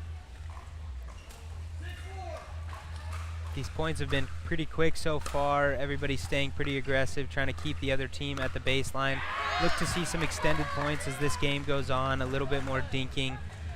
And I don't know who it's going to favor as this goes on. We haven't really seen any of those points yet, but Utah Tech surely being favored by some of these short, aggressive points.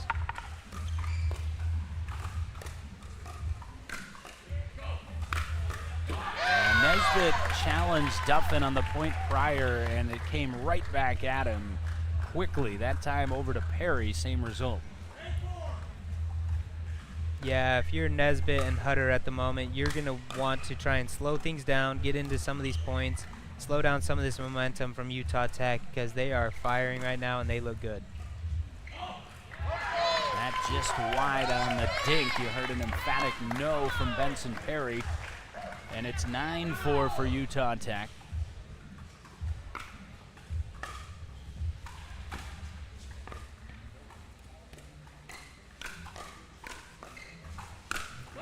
Yeah, and you saw it right there. That's the maestro. I said gunfighter earlier, quick draw. That was more like the swordsman right there from Benson Perry, and Duffin had the 1000% ball as a result. Yeah, I spent some time playing with Benson Perry, and we're close friends, but we're actually playing a tournament later in this month together. One thing you don't want to do against Benson Perry is speed the ball up. He has wicked fast hands. He's always there, and he's super quick in those hands battles, and he's able to set up Liam Duffin often for the putaways. And that runs counterintuitive to what Carolina wants to do, particularly Ian Hutter. And Duffin saying, I'm more than just power over here on the left side, with a scorching backhand roll to change our ends. 11-5 Utah Tech. Big time comeback in game one. Tar Heels are the ones who need one now.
Ron Ponder, Lydia Blakeman. Blakeman, our second referee. Ron Ponder, our lead referee for our second semifinal, alerting the players that we are good to resume after the changeover. And it is 11-5 for Utah Tech. And Max, your observations from the first half of this game? Yeah, Utah Tech has come out firing. The points have been quite short, and Utah Tech taking full advantage of that. Both coming out hot, playing at such a high level. UNC needs to try and slow things down and get back into this match here, but Utah Tech with another great point. Benson Perry has been all business thus far. Duffin trying to strike.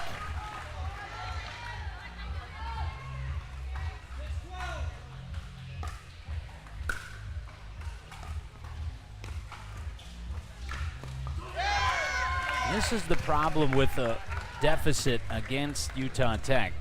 Hutter and Nesbitt are certainly capable of the comeback, but to get there, you have to be so good because they capitalize on every mistake and subtle mistake that you make. Yeah, this Utah Tech team has a lot of confidence in themselves right now. Benson and Liam play so well together. They are a unique duo, and it's showing at the moment, and UNC really with no answer for these two. 15-6 as Utah Tech striding out in front here in men's doubles.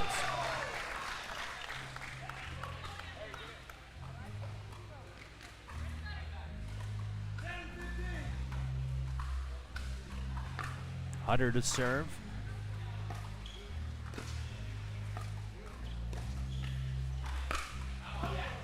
And Nesbitt didn't need to hit it nearly that hard.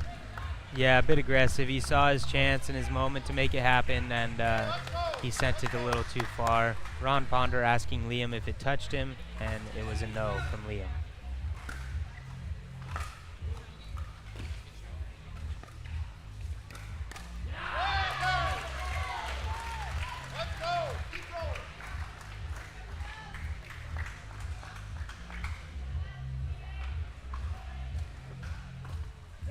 $17-7, and as you get to this juncture of this game, Max, it begs the question. Perry and Beck usually play together. I would expect them to here today. Mixed lineups haven't been revealed as of yet. I would also expect them to come out first if this score holds. Yeah, they're a strong mixed team together. They have some experience together. Beck is so strong on that right side, able to hold down the fort for Benson. You see Benson on the right here in men's doubles, but he's such a strong left-sided player as well. He can really play both sides. You saw him, John, at one of the super regionals that you were at. He was playing the left there with a different partner, and he's really capable on either side. 19-7.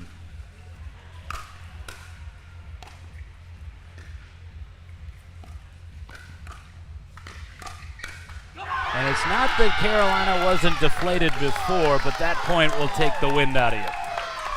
It's just so tough to get a point against this Utah Tech team when they're playing like this. You saw it there. UNC thought they had it there. Liam with a great dig, and then they come up to the net, and they have such power, and they are so quick with their hands. Such a tough team to battle against.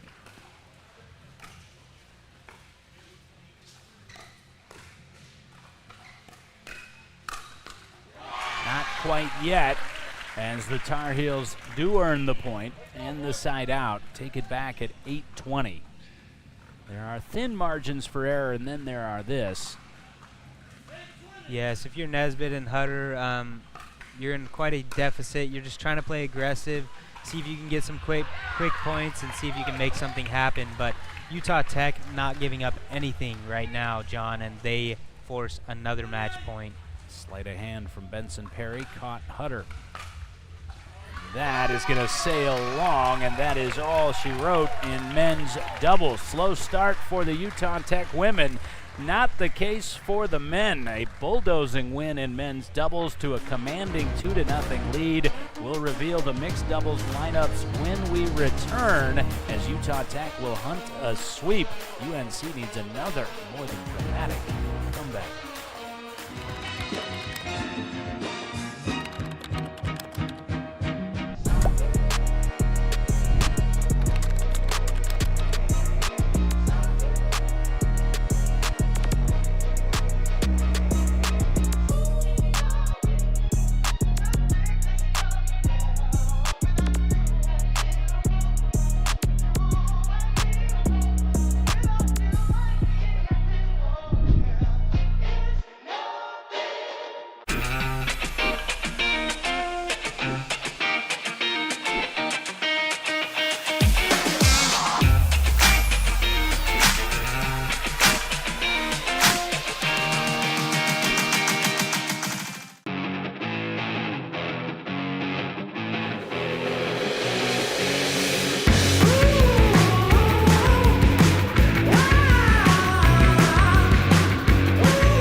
What's your duper? People play pickleball for exercise, competition, or to hang out with friends. What your reason is doesn't matter to Gamma. What matters is that you play, that you enjoy playing with passion, and you have so much fun you can't wait to play again. At Gamma, we offer paddles perfect for all levels, including yours, because pickleball is about you, the player, and what feels right. Pickleball is your game. Make Gamma your paddle. Play to live, live to play. Gamma Pickleball. Yeah. Let's go. We just gotta go hard. I go the hardest. I bring the pain. Not what you used to.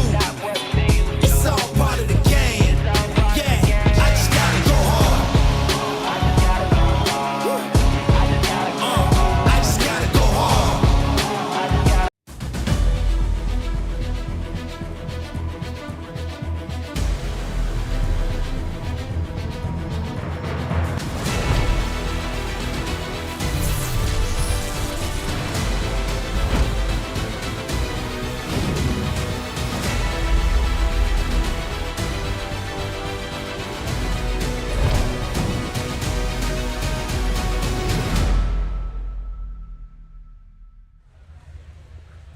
Mixed lineups have been chosen, with Utah Tech holding the 2-0 lead. And not going to say it's a big surprise, but a subtle one in Utah Tech selecting to send out their tandem of Cammie Bliss and Liam Duffin. North Carolina responding and will counter with Nesbitt and Ilgner. Now, that's certainly not to say that Duffin and Bliss can't win this match or should win this match, but Max Perry and Beck are the tandem that carry that mixed doubles notoriety for the Trailblazers.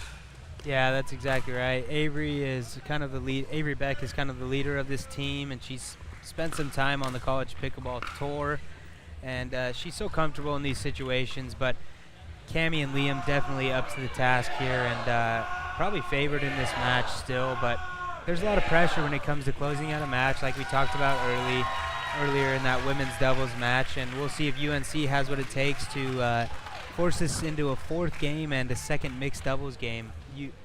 Utah Tech's going to look to close this out in 3 with a clean sweep, save some energy going into that final against UVA. Well, I mentioned it was worthless prognostication earlier when we gave our thoughts on the match as a whole prior, in particular me. Neither of the first 2 games win as expected. The outcome potentially, but we expected the Utah Tech women to roll. They won but did not. Maybe you expected Utah Tech's men to win, but not that emphatically. Yeah, and Liam Duffin really has something to prove at this tournament. I've talked about it with a number of people here this weekend. He's kind of newer to this college pickleball scene. He hasn't been around for as long. Certainly he has the talent, but it was about execution for Liam this weekend to see if he would come in and really play to his ability. And we saw that in men's doubles, and he really showed something for himself in that match. Indeed he did, as Nesbitt starts us in a must-have for the Heels.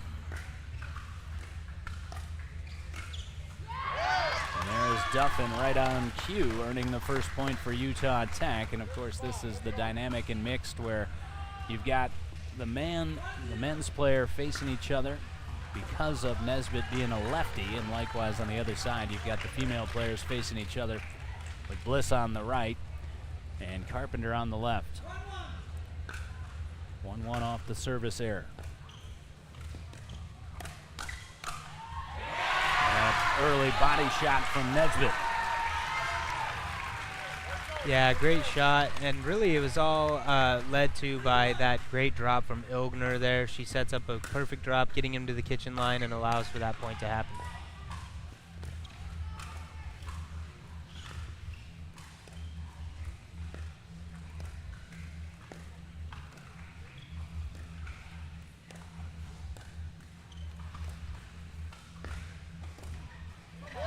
And Ilgner, I was just about to say, hanging in there in that exchange of backhands, but then ramping up the pressure was Liam Duffin. Yeah, and Liam Duffin's so talented on that backhand side, especially at the kitchen line while he's dinking. He has a great backhand roll. something for Ilgner to look to stay away from as this match continues and try to play straight forward with Cami Bliss.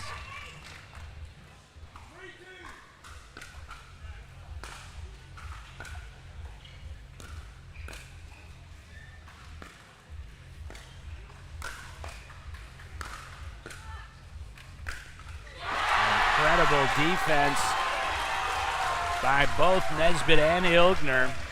And Duffin was itching to come over and try to take that, and I think his presence is what forced the error from Cami. Yeah, you saw Liam come over, say my fault. Cami has one of the strongest overheads you'll see here, men or women. So definitely capable of hitting that shot, but miscommunication leads to the error. No miscommunication there. Duffin was just a bit farther back from the net than he thought, and Carolina's out to the strong start here in our first mixed game. Leading 5-2. Yeah, a few unforced errors here from Utah Tech, 2 missed overheads. You don't usually see that from this duo.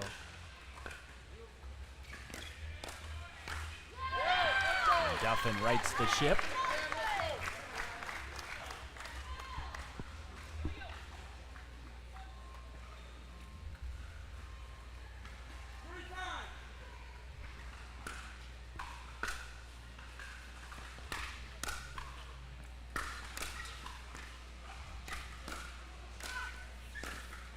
Saw the hops from Faith Ilgner. Yeah, able to get up that and force that ball down. Something worth noting here is Tyler Levitt's here, working with DUPR, doing some of the media, some of those reels and stuff you are seeing on Instagram done by Tyler Levitt. He does a great job with those and produces a nice product. Yeah, absolutely. The entire DUPR team on hand. We have to, of course, give kudos to Jacob Smith as he has led kind of a concert tour across the country from his home in Raleigh down to Port St. Lucie, Virginia Beach, out to Las Vegas, Houston, Phoenix, and eventually here to Dallas, Texas. Hunter Iono, Fern, Bennett, and the rest of the crew. Tyler, of course, so much when you're trying to build something, particularly with younger folks, rests on that content. Yeah, exactly, and you're seeing it all come together, all the work that's been put in. What an amazing venue we're at today. Beautiful environment, everybody's excited. All these college kids ready to get involved in this match.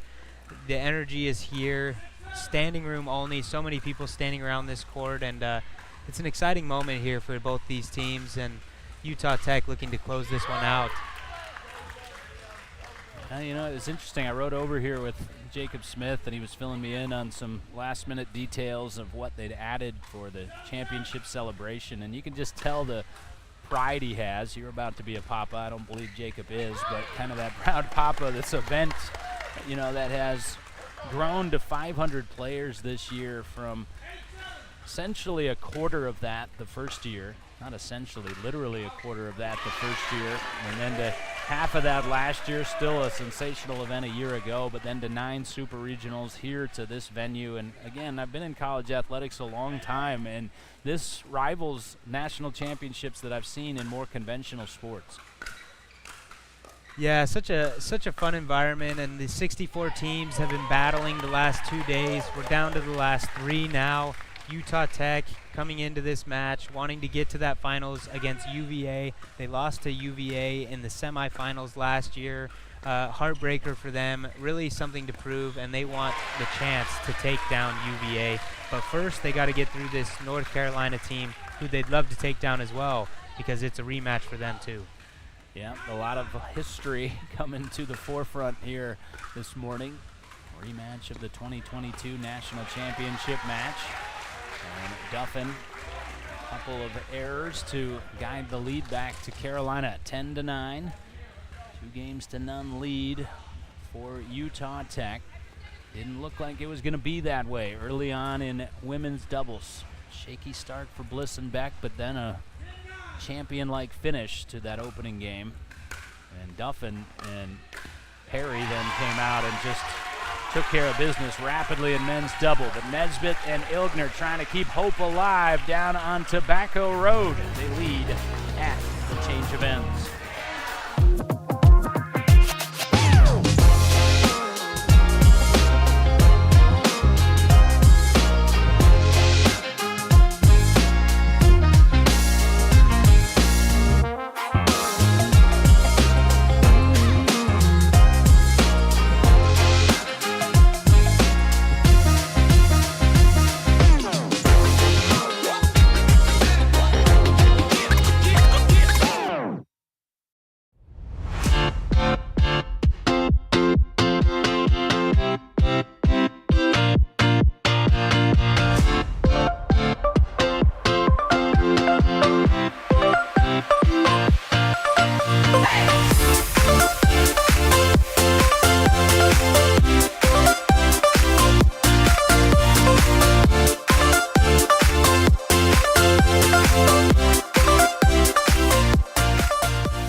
First two DUPR Collegiate National Championship clubs have come from the ACC, the Atlantic Coast Conference.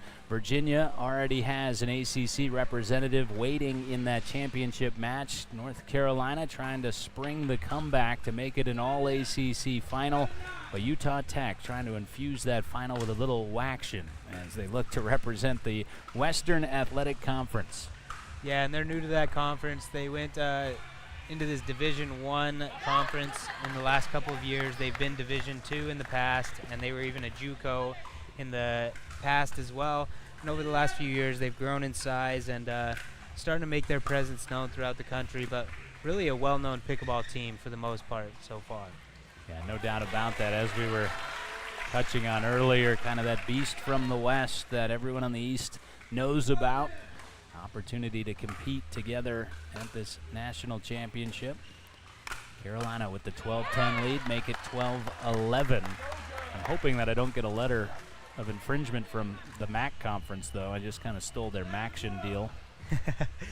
It was a great use of it, John, and it sounded good, so hopefully not. And that looked and sounded good for the Utah Tech contingent, 12 apiece. Trying to seal the deal here in straight games.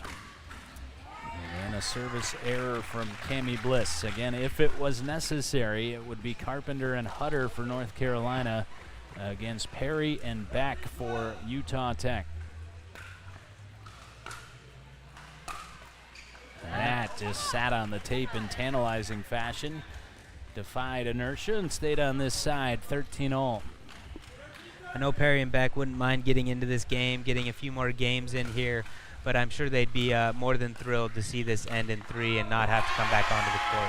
And Duffin, I think they can sense the moment and trying to get there as quickly as possible. Liam has sped himself up on 3 occasions over the last handful of points. Yeah, I think if you could guarantee Benson Perry the outcome in terms of them winning that second mixed game, he would take the opportunity to play. Because Avery Beck didn't really look like herself the first half of women's doubles. She rounded into form, make no mistake. A couple more reps never hurt anybody. Yeah, that's exactly right, and it'll be interesting to see how this one finishes. If they do have to come on, we'll see if Avery Beck is ready to go. She certainly put together some points at the end of that women's doubles match, but didn't look like herself at the start of that match, and we'll see if she comes out with a high level if she needs to. The big caveat to that was if you could guarantee they were going to win it. That's not a guarantee because you've got Hutter and Carpenter has been on this stage before. She's a national champion. Yeah, she has so much experience here. She knows what the moment takes and how to be ready for it. But UNC really on a run right now. Some loose errors from Utah Tech, and that's going to force them to call a timeout.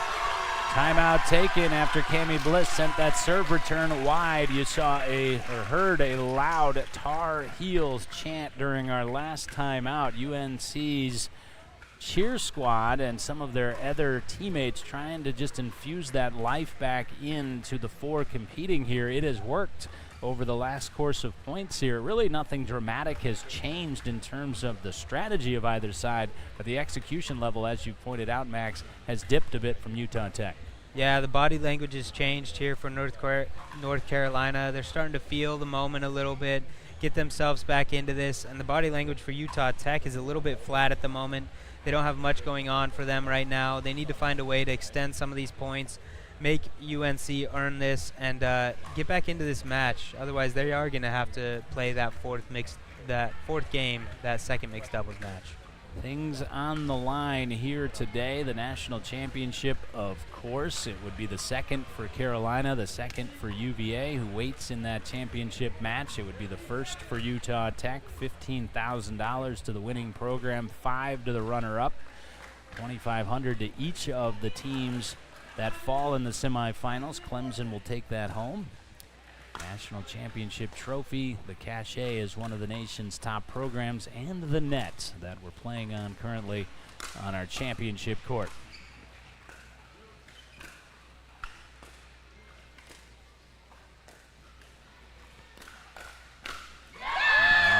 Ilgner was equal to the task of Bliss, but Duffin stepped in and finished things off. Yeah, you thought Utah Tech had that point a few times in that point, but Nesbitt was there with a few great saves, able to get him to the kitchen line, but in the end, Utah Tech just too much. 15-17.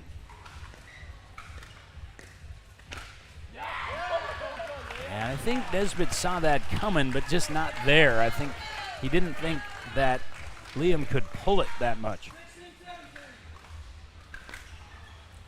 Utah Tech comes out of that timeout strong, getting themselves back into this match. Let's see if they can earn a few more points on this offensive run.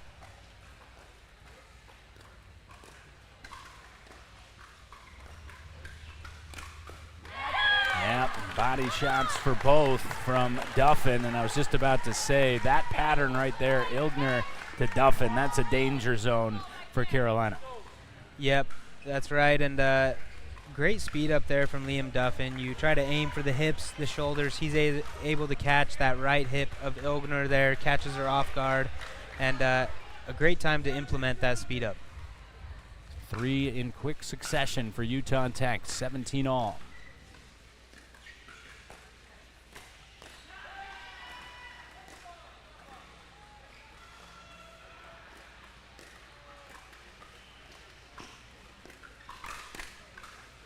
Great take in midair by Faith Ilgner.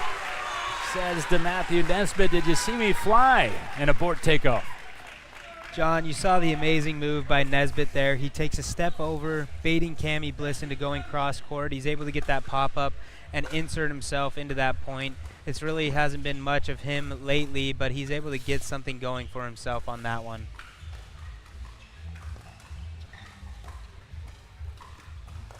Yeah, in trouble again. Nesbitt did well just to play that back, but then put Ilgner in peril.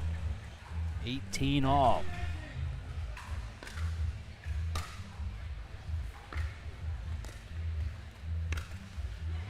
And that would not have been on the body of Nesbitt if not for the tape.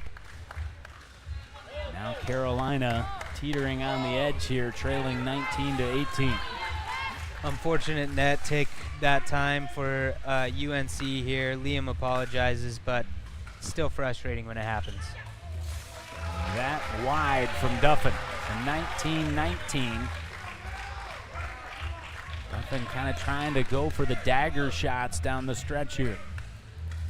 Yeah, maybe not the best choice. Play something safe, get yourself into the rally, make UNC earn it. They're feeling the pressure. They got to get this win to stay in this. Otherwise, they're going down in a clean sweep. So make them earn it.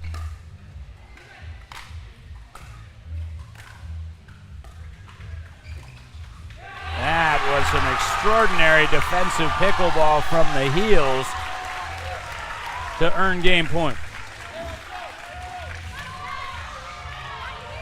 Great point for UNC. Cammie Bliss feeling the pressure. They had so many opportunities, but UNC able to work their way to the net. She felt that pressure and sent that ball a little bit wide.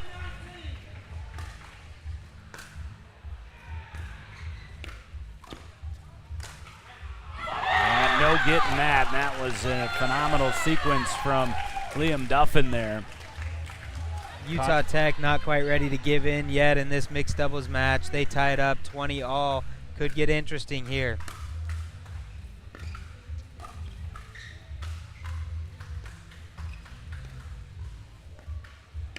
Yeah, again, that's not the pattern that Carolina wants. And now it's game and match point for Utah Tech. At 21-20, an opportunity to advance into a matchup with the University of Virginia.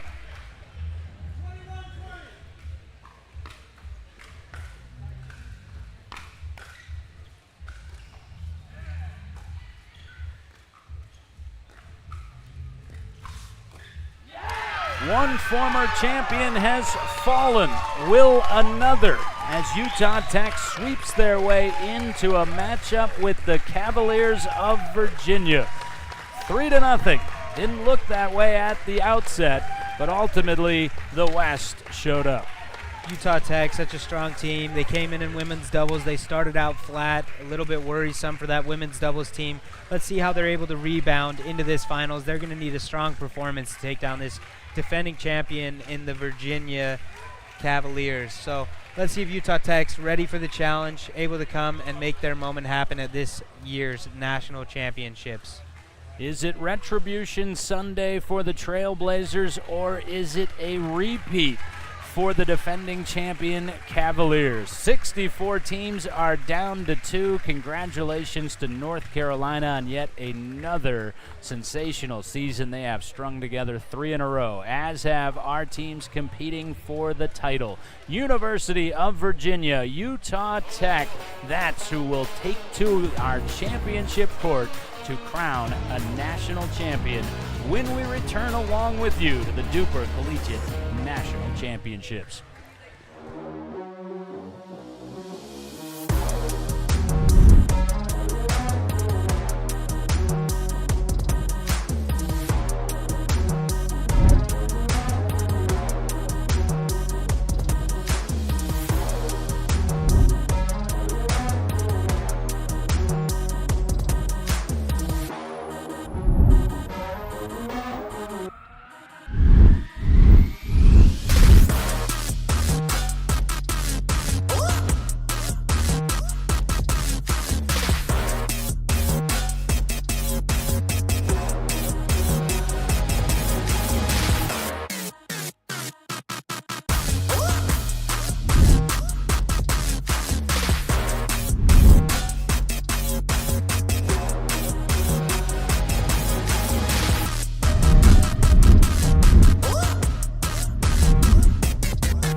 What's your DUPR?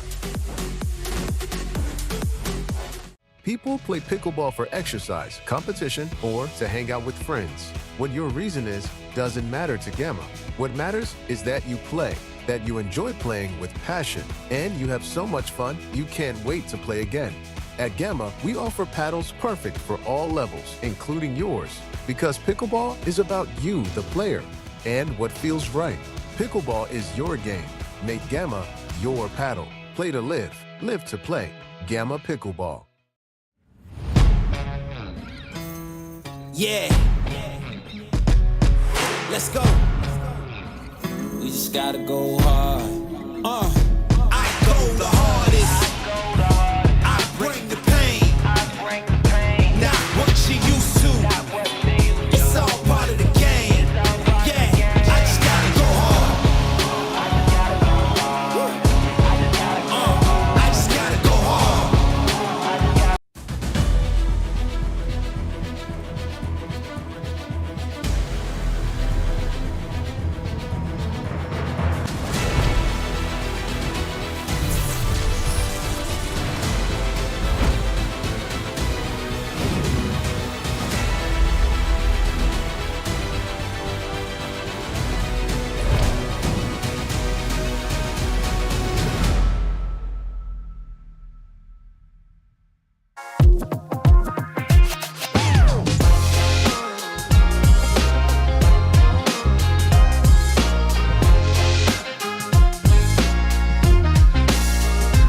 What's your duper?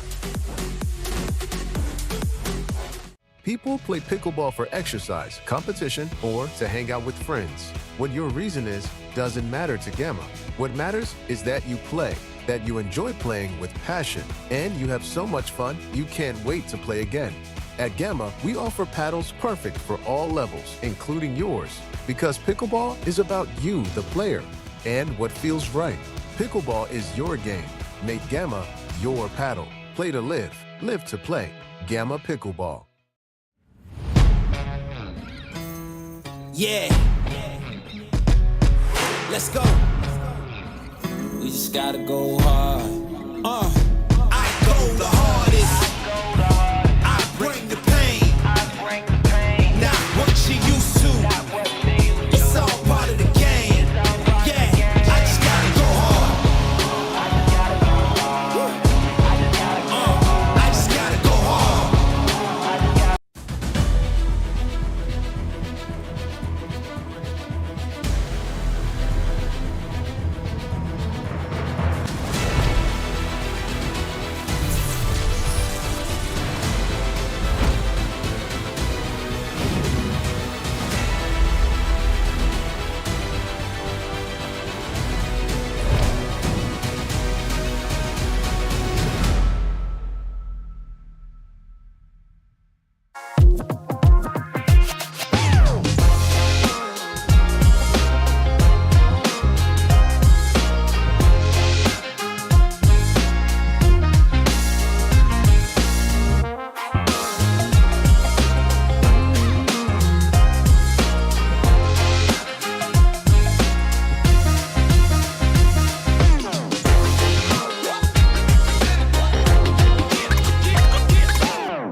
What's your DUPR?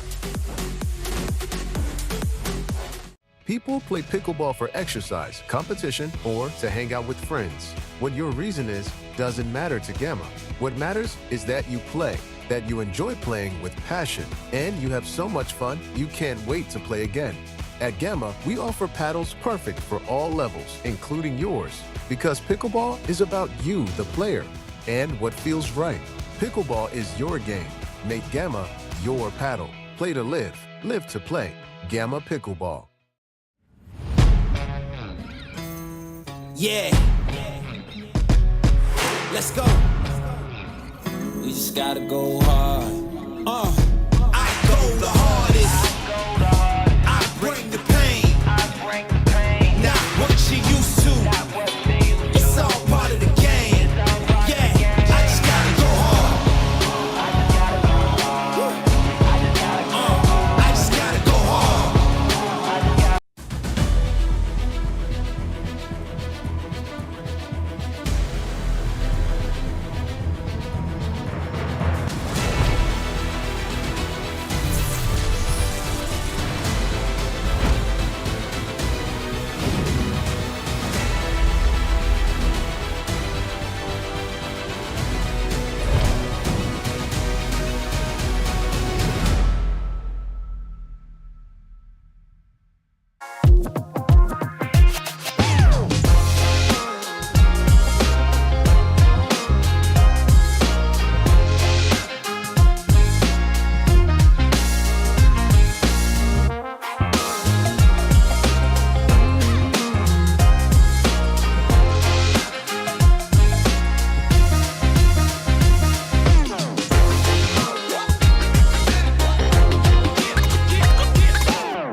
What's your DUPR?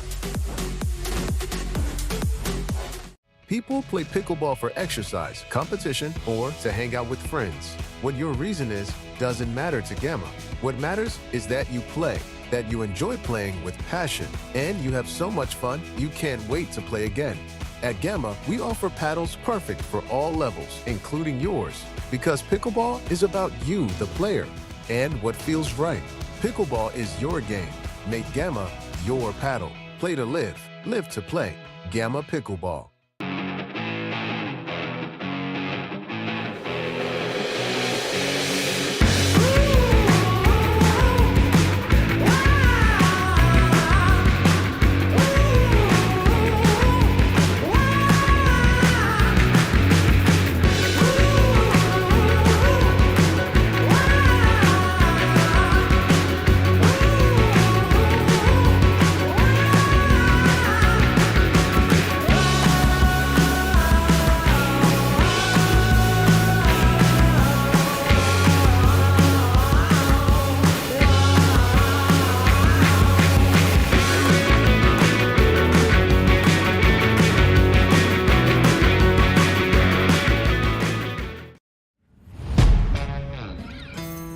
Yeah. Let's go. We just gotta go hard. I go the hardest. I bring the pain.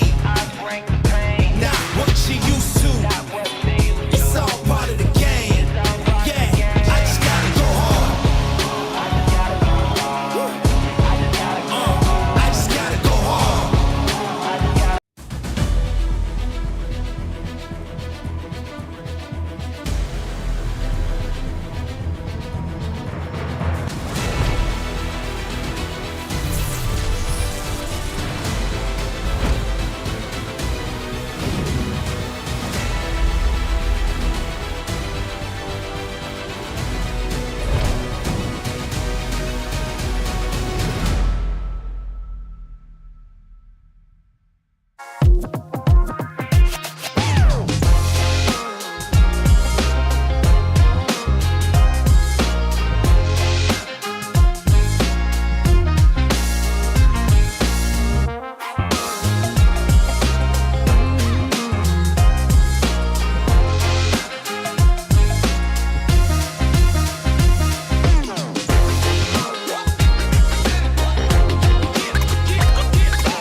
Nine super regionals, 64 bids, 64 teams arriving here in Dallas, down to 2. And it is time to crown our DUPR Collegiate National Champion as we have reached the championship match. And I know it's a bit cliche to say the stage is set, but indeed it is. Our championship court is beyond standing room only capacity. People are hanging out everywhere here. They want to get a glimpse of the University of Virginia against Utah Tech. Cavaliers versus the Trailblazers, and we are proud to bring it to you. John Laser, Max Nadal.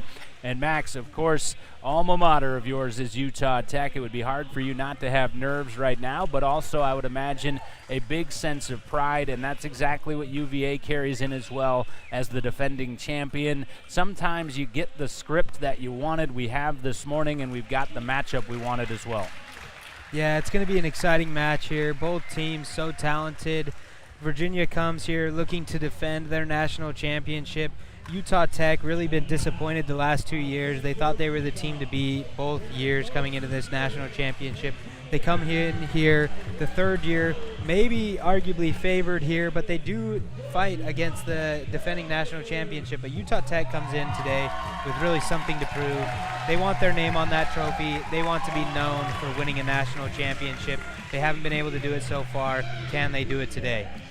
Introducing the players on the court. This is really a very cool addition to the grandeur of this event. And grandeur is apropos for what we've had here over the last 3 days. It has been absolutely frenzied at times within this environment at Brookhaven Country Club as a part of the Lapiplasty Pickleball World Championships. They're introducing the Utah Tech Trailblazers right now. They may not need our introduction at this point, but they've earned it anyway, and so we'll give it to you again. Utah Tech anchored by Avery Beck, and she will lead out the Utah Tech women in the opening game along with her partner Cami Bliss, and then it's Benson Perry, a stalwart for this Utah Tech program for years, joined by the sensational newcomer Liam Duffin, who has really been the story of the back half of the Super Regional Tour and here in the Nationals. You asked, would he bring his game? He certainly has. They'll need it for one more match if they're to topple another former champion after taking down North Carolina. That's because this quartet from UVA, yet to be defeated as the champions of the Virginia Super Regional and rolling through their road to this championship match. We'll see if they can do it one more time. The they in that equation: Vivian No, Alexandra McDonald, Eli Mottner, and Connor Burns. And we saw the UVA women turn back a charge from Clemson earlier this morning. We saw the Utah Tech women put off a slow start and make a dramatic comeback. Really a toss-up in that women's doubles match. Same could be said of men's doubles. Then we'll see where we are for mixed doubles. I have not been great at predicting the future, but I think we've got some strong theater coming here in our championship tilt. Yeah, going to be an exciting day. Something to note about Utah Tech, one of the only teams in the whole country that has all 4 players above a 5.0 DUPR. Something to note about the depth of Utah Tech. There's 4 players there that are all strong players. You can count on any of them at any given time. But you got to talk about the depth of Virginia and their club. So many members at their club. Team is constantly changing. They could really put anybody in and they're going to perform at a high level. Virginia works so well together as a team. They also have the fan and the crowd that come with them and create an energy about them that is really tough to get over if you're playing against them. It does get in your head a little bit. It creates the energy and excitement that we all love to see about college pickleball. Fans, parents, friends coming out to support their teams, and what an amazing event we're about to be a part of today. Just saw Eli Mottner playing to the crowd. We've seen him do that at strategic times, and it is certainly a pro-UVA crowd on the far side from where we're situated. On the Utah Tech side of things, though, the Trailblazers have their own contingent of fans, including Max, but they've picked up some along the way of the course of this weekend, and that's what's been really interesting to see some of these schools representing the East, the West, the North, the South, really coming together in that communal bond, really the heart of pickleball. But make no mistake, the competition is going to be fierce here for the 3rd ever DUPR Collegiate National Championship. How has it grown since 2022 when Utah Tech was the national runner-up to North Carolina? 4 times as many players here in Dallas, 500 total players in the field, 64 schools received bids, $15,000 to the winner of this match, $5,000 to the runner-up, $30,000 total, 700-plus members of the UVA Pickleball Club. Off we go to crown a national champion. The serve came from Cami Bliss. It's Utah Tech in the black, countered by UVA in the white.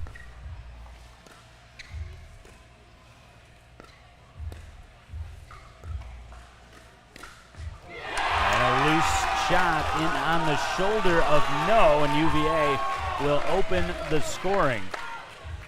Yeah, great first point by both teams, looking to wear some of these nerves off and get into this match. That was a great extended point to start it off, but Avery Beck not able to get that one again, and Virginia leads 2-0.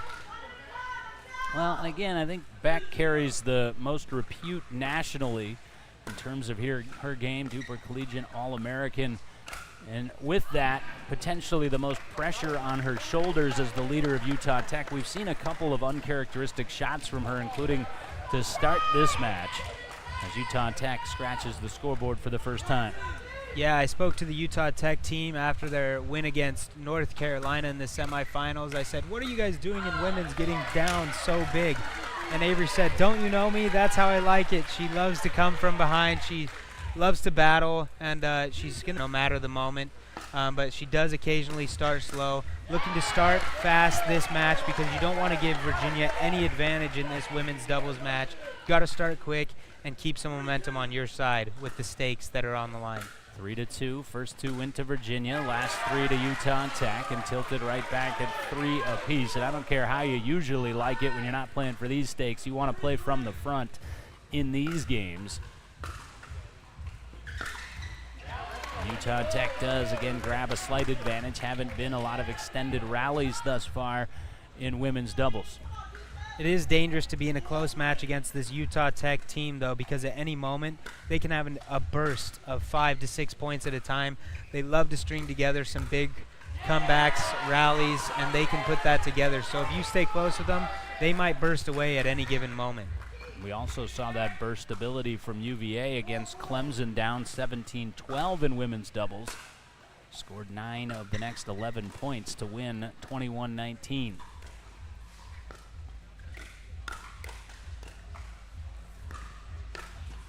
Oh, no, caught that on the heel, down on the bottom throat of the paddle. So 5-4 for Utah Tech. Some of those easy shots can be the toughest in these moments, John. The excitement is up. You want to put the ball away in a great fashion, hard, and sometimes you let those balls get away from you early on. Oh, Cammie Bliss. It's one thing for those resets when you're 5'2". It's another when you're 6'2" to get down there and dig them out like that. Yeah, exactly. Really an anchor on that point. She was able to battle so much shots on that and come out on top. Great point for Cammie Bliss. Utah Tech looking good, but Virginia battling back. It's going to be a tight game in this one. I'll tell you what I've noticed from Vivian No thus far. She has been very assertive thus far off that UVA right side. Assertive or not, nobody getting that butcher effort from Cammie Bliss. Yeah, if you see Cammie Bliss set up for a high forehand, you're thinking, oh boy, here comes the volleyball spike from Cammie Bliss with that powerful forehand. But instead, that time she gives it a little touch and brings him up to the kitchen line, forcing that error. Bliss trying to dig that one out and cannot. And back and forth we go at the outset of this championship match. 6-7. Bliss trying to go soft again with the open hand, and this time not nearly as effective.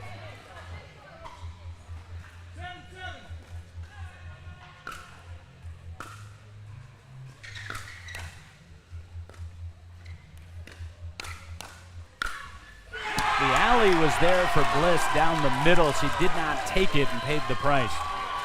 Yeah, you see the dynamic of that Virginia team on that point.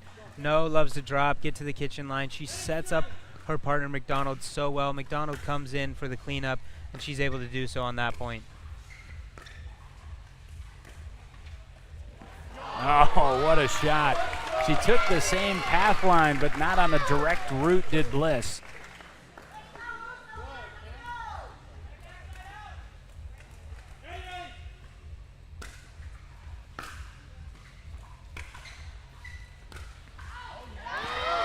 Great read and the duck out of the way. More assertiveness from No, and that time Beck was able to elude it.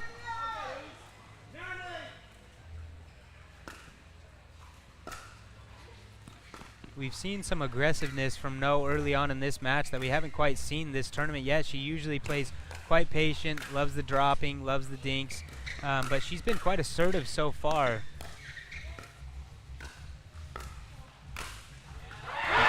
There's that forehand overhead that we talk about from Cammie Bliss. Blistering past No. There's just no way she can get a paddle on that one. Too powerful from Cammie. 10-8 for Utah Tech. I wish people could see the totality of this crowd, Max. They're literally swarming over our shoulders behind our broadcast location courtside here. Standing at the top of the spectating platforms and filling up every seat.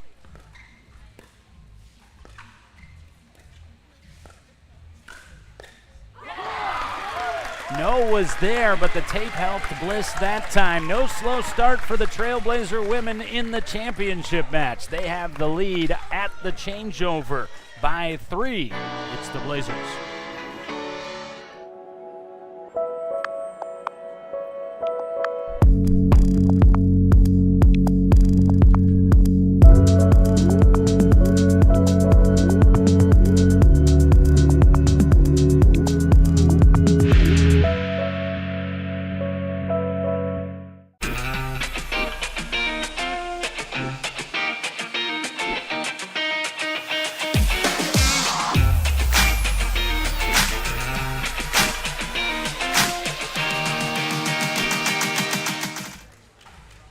Laser, Max Nadal bringing you back to the DUPR Collegiate National Championships and the championship match. It's 11-8 for Utah Tech at the changeover.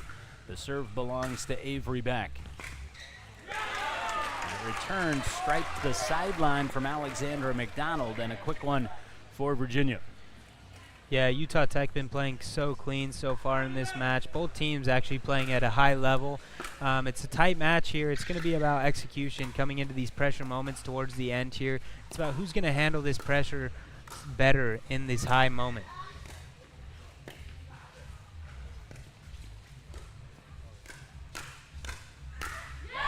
Trailblazers had UVA on the run. They were able to steady themselves, but McDonald on the second swing found the net.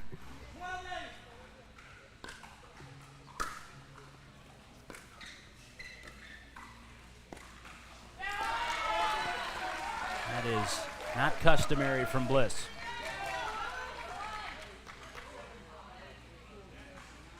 I was going to say, our head referee, Ron Ponder, actually called 12-8. It was 12-9 as our graphic indicated.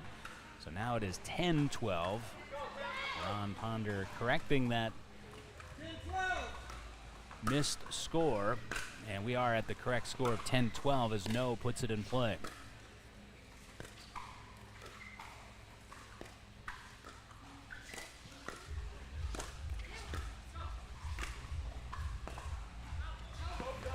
Earlier in that exchange, you saw the changeup from Cammie Bliss, and it altered the pattern of that point.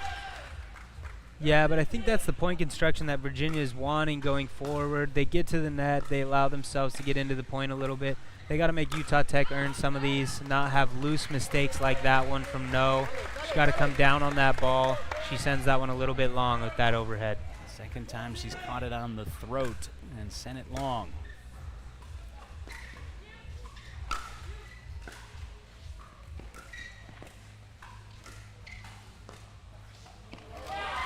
Bliss tried the slice forehand. There's such a slim margin for error with that shot. She saw the missed overhead from No on the point before. She opted for the third shot lob. No was able to complete that overhead and set up a point for Virginia there. Oh, and No couldn't believe that didn't topple over, and I'm with her. Standing right behind Vivian. It looked like it was going to be a beautiful shot. Instead, it's 15-11.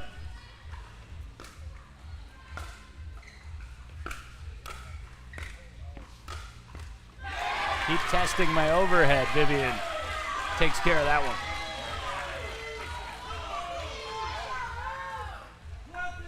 Virginia needs to look to extend some of these points, try to score some points on the offensive side. They haven't been able to do so far. Utah Tech doing a great job of keeping Virginia back at the baseline, but Virginia works their way up to the net here.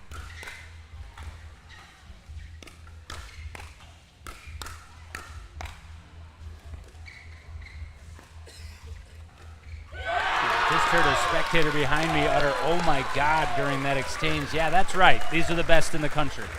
Yeah, and you saw it there from Avery Beck. She's just not going to be denied. She's there for every single one of those balls. Her defense was so great, and then she can step up and really make a play. 16-12.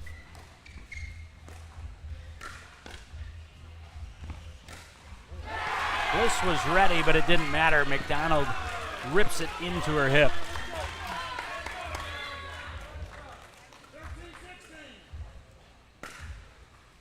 You see a little anger there from Bliss of that ball coming off the net.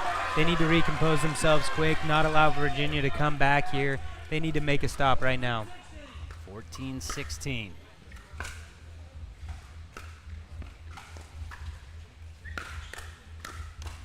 Great 1-2 punch, McDonald, and no. 15-16, very similar to what UVA did to Clemson earlier this morning. This is about the point in the game they took off and never looked back.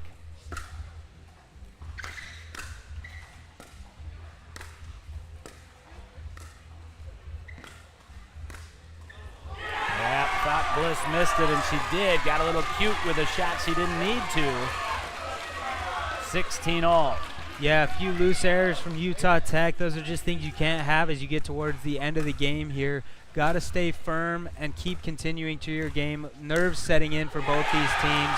That ball catches the paddle of Cami Bliss, and Virginia reclaims the lead here. Utah Tech going to call a timeout. Quite the run, 5 points to be precise for Virginia. Avery Beck said, "I like to come from behind." She's going to need to do it one more time in this national championship.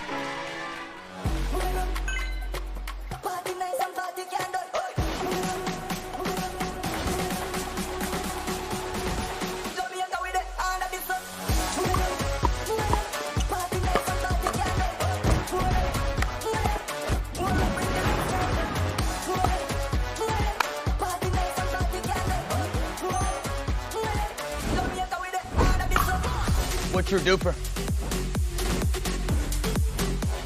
People play pickleball for exercise, competition, or to hang out with friends. What your reason is doesn't matter to Gamma.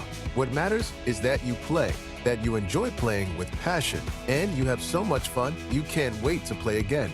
At Gamma, we offer paddles perfect for all levels, including yours, because pickleball is about you, the player, and what feels right. Pickleball is your game. Make Gamma your paddle. Play to live, live to play. Gamma Pickleball. Competing chants during the timeout there at a tense time. The fan base is getting as involved as they can. That's as far as they can take it. 17-16. 18-16 out of the Utah Tech timeout. Yeah, so much tension going on right now, even for myself, but you got to imagine these men's doubles teams sitting, waiting, knowing how important this women's doubles match is, but surely the players are feeling the pressure as well.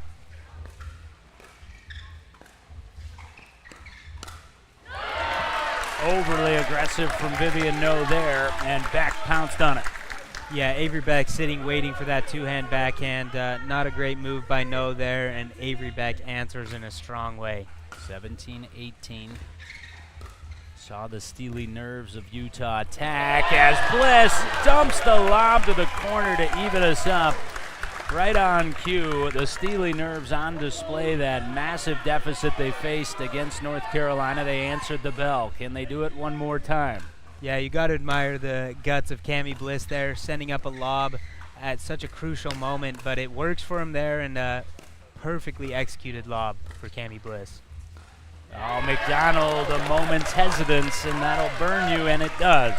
Yeah, 19-18. You saw Connor Burns on the sideline telling her to get up there and take that ball out of the air. Unfortunately, in the heat of the moment, she wasn't able to make that decision, and it affects her poorly.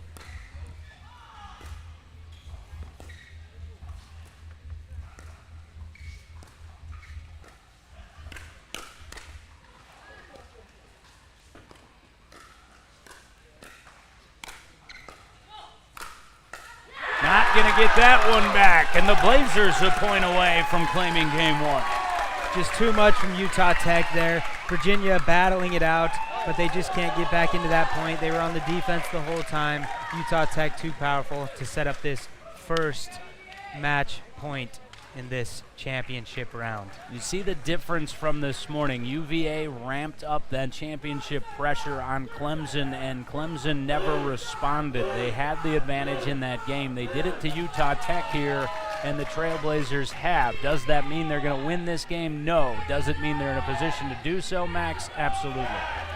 Yeah, but you got to love the fight of both of these teams. We've seen it from Virginia countless times. They've been in some unique positions throughout this tournament so far. They fought back in so many ways. They fought back through that dream breaker against TCU. Can this women's doubles team fight back now and stop this championship point, this game point in this championship round? Utah Tech fans won the chanting in that timeout. It was UVA the timeout prior, 20-18 in game point.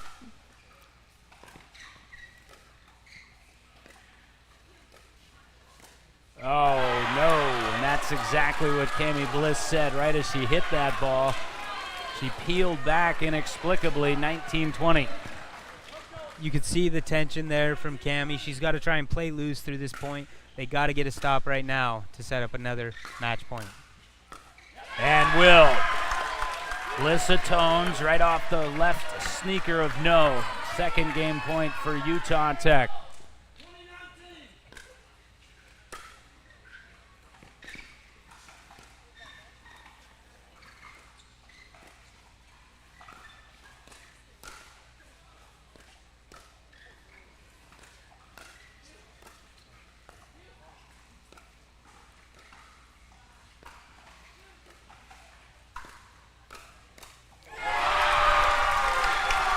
No attacked, and no one was more surprised than Cammie Bliss. It was maybe not the wisest shot, but sometimes not the wisest shot is the most effective, 20 all.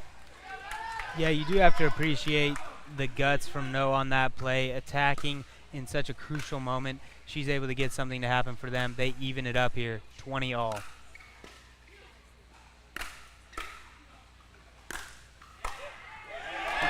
Was about to be in your lap, Max, and No got a paddle on it, but not nearly enough. A third game point for Tech.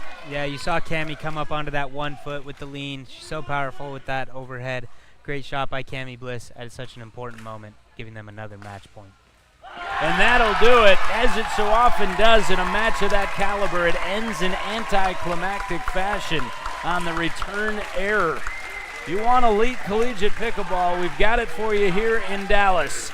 Utah Tech fans have got that chant ringing through the country club off Pickleball Boulevard. One game in the bag, 2 to go for the Blazers. And if it were only that easy.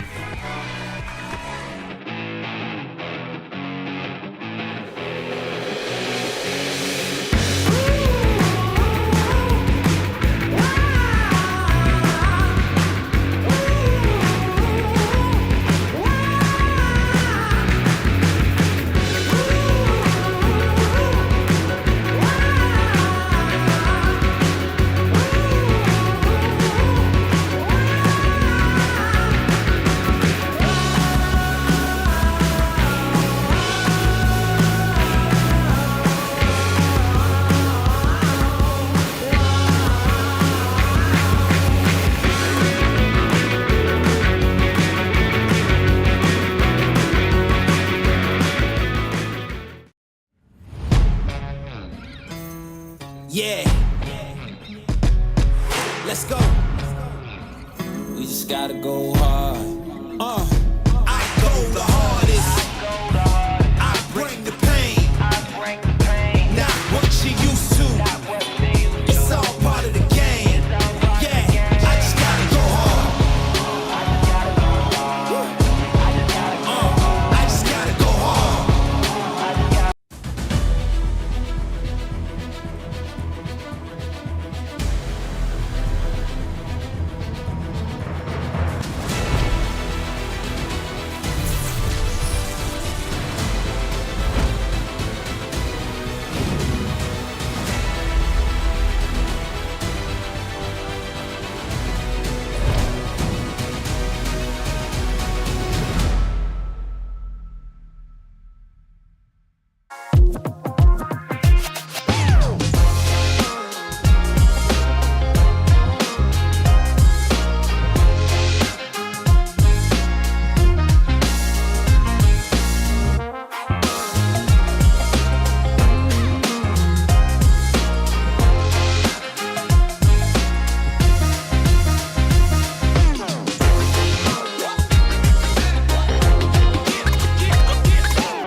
exorcise some national championship demons, one out of the way as they have reversed the outcome of the 2022 national championship match by defeating North Carolina this morning in our second semifinal. They are a game towards dethroning the defending national champion Virginia Cavaliers, and the tension palpable throughout the entirety of that women's doubles match, Max. And now it puts Virginia in a situation where men's doubles is a must-have.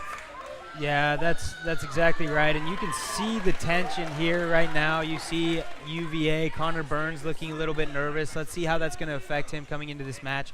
But Utah Tech got to be feeling pretty comfortable, up 1-0. They know they have the talent to get this done in men's doubles, so let's see if they can pull it off and get that 2-0 lead that they desperately want. Liam Duffin painting the corner there. Burns looked over to the female players from UVA and said, "Was it in?" They responded in the affirmative.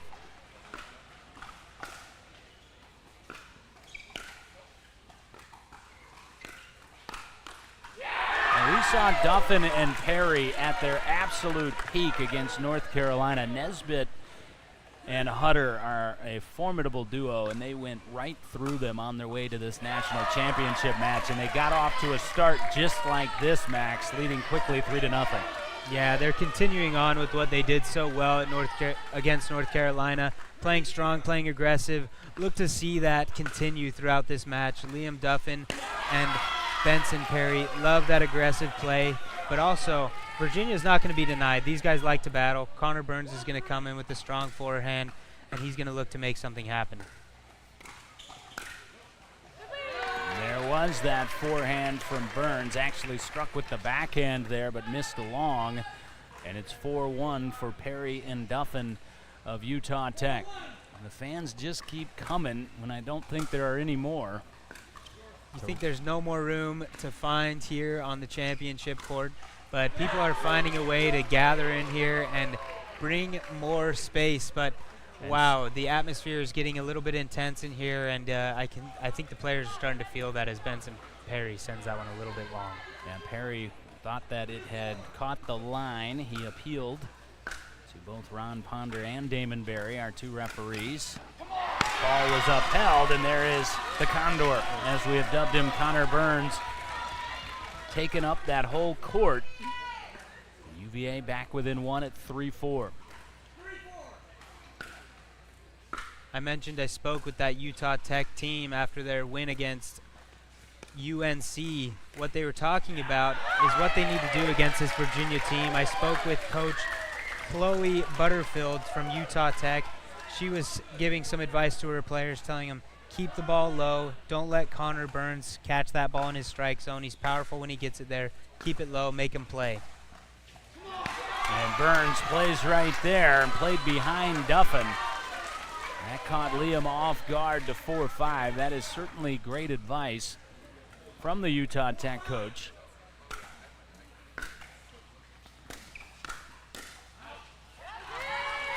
Same could be said of UVA's plan against Liam Duffin. Yeah, that's exactly right. You need to look to slow down Liam Duffin, keep balls on the ground, don't let him take forehands out of the air. 6-4, and Burns shows off the backhand on the partial earning.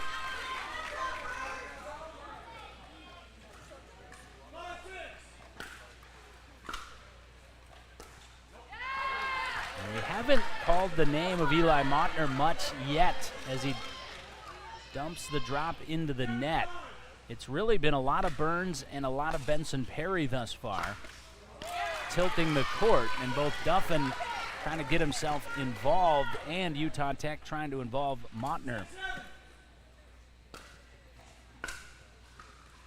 Both teams making a few errors on these thirds. They're not getting a lot of offensive play here. If both teams can try and find a way to the net on their offensive possessions and try to get some scoreboard pressure going early, it could really help propel them to this men's doubles win. Beautiful spot chosen by Duffin, 8-6.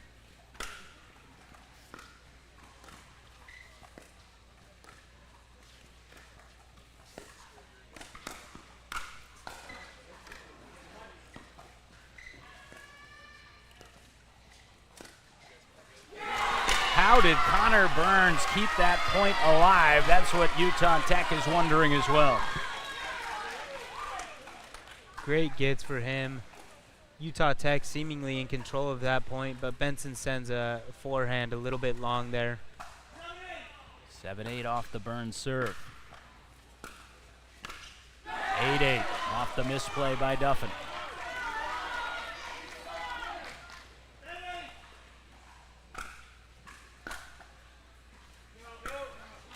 And you could hear it when Perry struck it. It was a mishit off the edge of his paddle.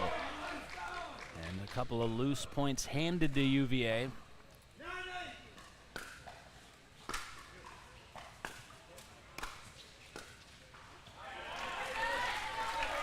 9-9 as we come back to the serve of Duffin.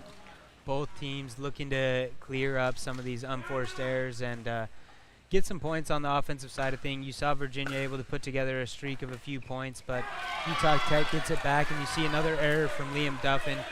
Got to eliminate some of these unforced errors as this game moves along. You haven't seen Duffin as clean thus far in this championship match as we have over the last few weeks.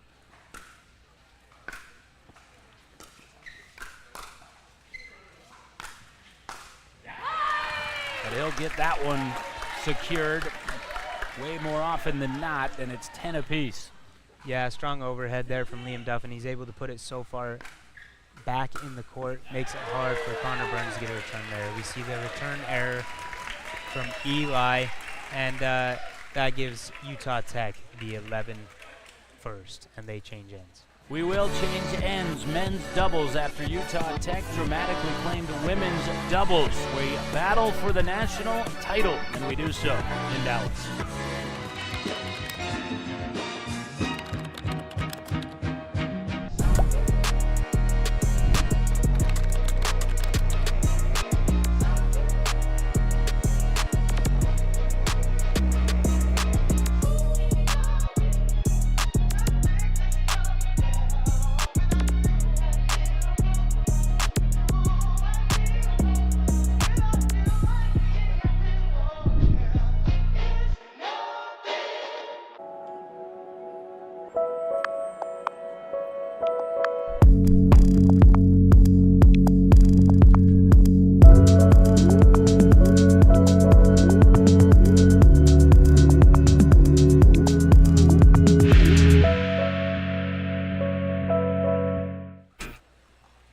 Advantage for Utah Tech at the end change.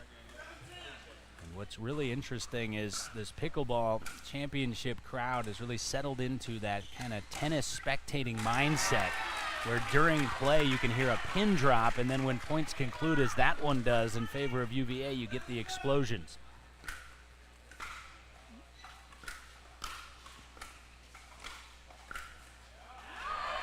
And it'll be 12-11. Again, Duffin not able to be involved early on, and he's finding his footing in this match. Mottner needs to do the same. Yeah, such a tight game here. You can see the nerves on both these players, all these players. Not to be unexpected from any of them. I think they knew they were coming into a battle here, and they knew it'd be close, and they were going to have to earn it in this match. But Benson Perry certainly earns it on that point as Connor Burns sends that one a little bit wide with that forehand. Last night we didn't see Burns miss any of those. He set it up beautifully. Beautiful backhand drop from Liam Duffin, sets up the error there, and Utah Tech putting together a few points right now. Let's see how they're able to use this momentum going forward. And suddenly, that scoreboard pressure, as you put it, with 3 consecutive points.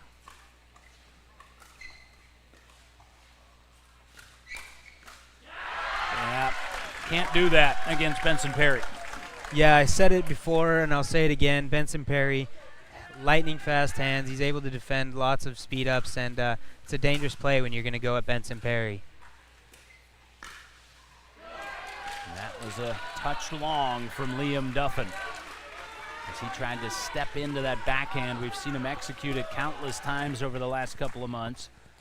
Such a tough shot, though, John. Your momentum's moving forward. You have so much going with you, and then you try to come through the ball. You try to keep it controlled, but really tough shot to keep into the court because of that momentum. That was a short return from Perry, and he got away with it as Montner tried to attack on Liam Duffin. 16-12 for Utah Tech.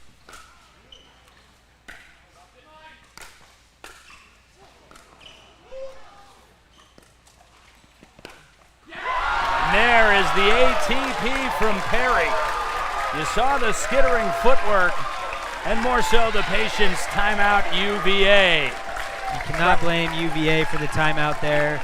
Such an important moment done by Benson Peary and this Utah Tech team, really getting the crowd involved. The excitement is contagious right now for Utah Tech. That will ignite the Utah Tech chant here, Max. And it is now a large hole for UVA. Yeah, UVA going to have to make some changes during this timeout. See what they can do to try and eliminate some of this momentum that Utah Tech has. But Utah Tech firing on all cylinders right now. Benson Perry fired up. He's had a few great points in a row. He's able to complete that amazing ATP, and it gets the crowd going crazy. And Utah Tech really feeling it. Utah Tech is not the underdog in this matchup by any stretch of the imagination, but the crowd is almost slanted as if they are, because of course the defending champion in UVA, well known throughout the country.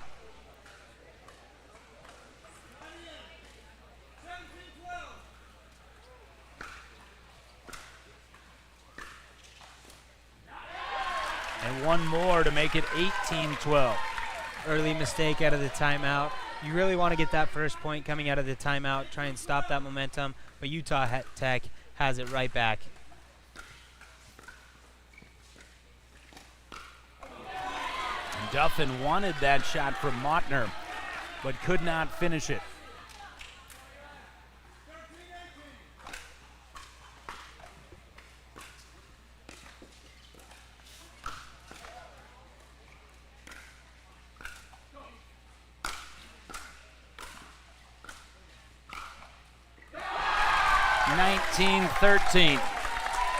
UVA and able to defend some of those initial overheads and forehands, but Liam Duffin's last one, just too much for UVA to be able to handle.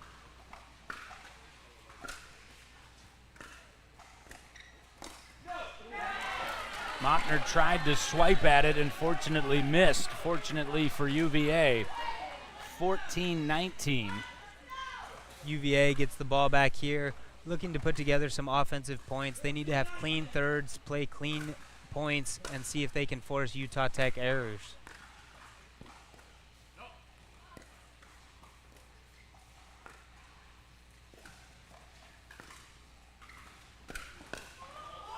Perry nearly defended the ATP, but it held on the tape.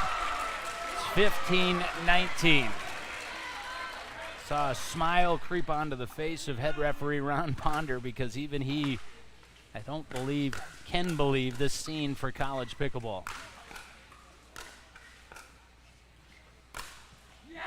And Perry takes Utah Tech a point away from a 2-0 lead. Yeah, beautiful setup. Way to work all of the angles on that point. And then Benson Perry sets up that forehand overhead. He creates the angle and gets himself this first match point.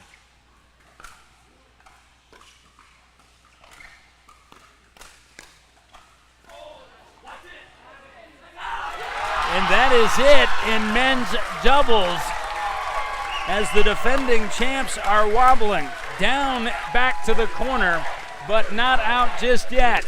Utah Tech, Utah Tech, Utah Tech indeed, a game away from a national title.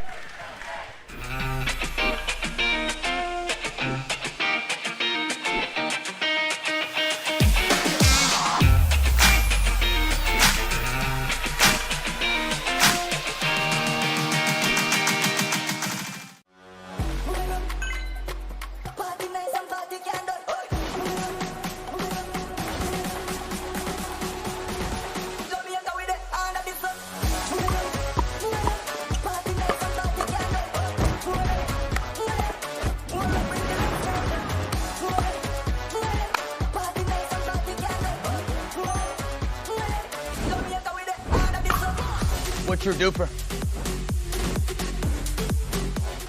People play pickleball for exercise, competition, or to hang out with friends. What your reason is doesn't matter to Gamma. What matters is that you play, that you enjoy playing with passion, and you have so much fun you can't wait to play again. At Gamma, we offer paddles perfect for all levels, including yours, because pickleball is about you, the player, and what feels right. Pickleball is your game. Make Gamma your paddle. Play to live, live to play. Gamma Pickleball.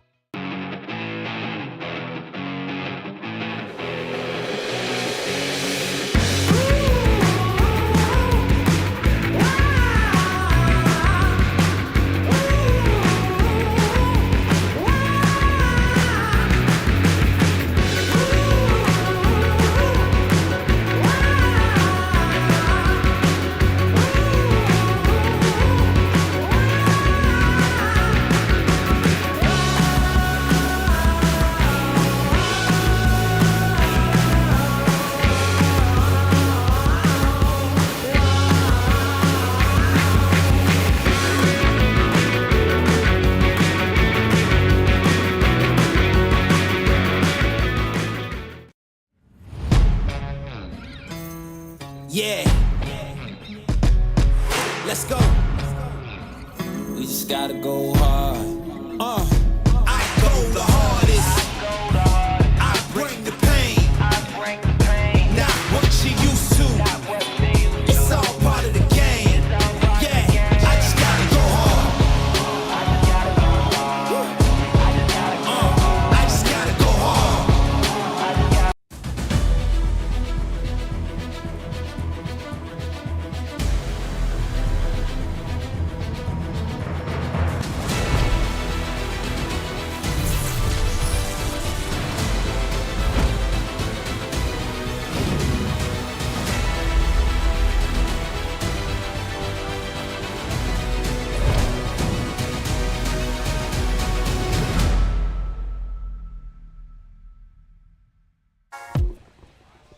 Utah Tech 1 game away from a championship, but still needing to claim a mixed doubles game to get there. And a lot of times they'll say the first one is the hardest. I disagree with that. The last one is the hardest, particularly when you're trying to knock off a defending national champion as Utah Tech is. This UVA team, as I mentioned, down but not out, having dropped women's and now men's doubles. And here's where we are as Utah Tech will send out Duffin and Bliss. They'll be countered by McDonald and Mottner for UVA. Yeah, the excitement is continuing to rise here. You have crowds going back and forth, chanting back and forth. But Utah Tech up 2-0. You got to feel comfortable in this commanding lead. But you don't want to get too excited. You got to play through this first mixed doubles game. Try and close this out in 3 and not let anything get away from you here. And tape help for Utah Tech, adding to the notion that maybe it is indeed the Trailblazers' day today.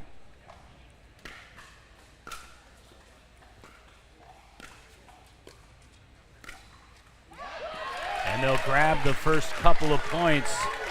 Will Utah Tech? Well, it's hard to say when all 4 competitors are of the caliber of these 4 on either side. But I think if you really truly broke it down, both of these schools have saved their stronger mixed doubles pair max for the second game. Yeah, that's exactly right. And I don't know who had to release first in this one. John, do you know? I do not. Ron Ponder was trying to make his way over to tell us. Never quite made it.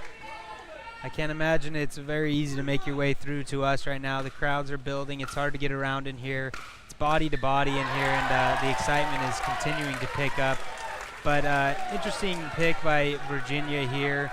You want to get into that 4th game, but we're going to see if they're able to force that 4th match and get to the second mixed doubles. But Utah Tech really wanted to close this out in 3. And a 5-1 start for the Trailblazers. Just cannot say enough about this environment. It is ringed 5-6 deep all the way around this championship court. People are sliding in behind the viewing risers, sitting on laps, sitting on the floor.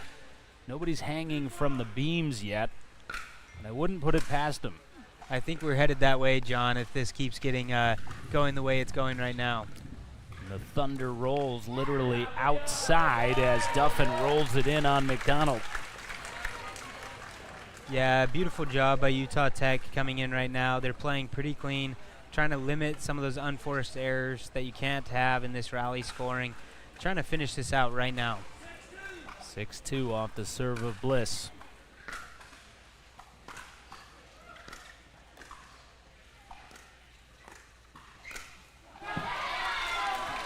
And Duffin, I don't think, could quite decide where he wanted to go there. Even Mother Nature getting in on the theater here. Some big claps of thunder just outside of our covered venue. We're in no danger here, but it's not a fully enclosed venue, so you can really feel the effects of the outside weather.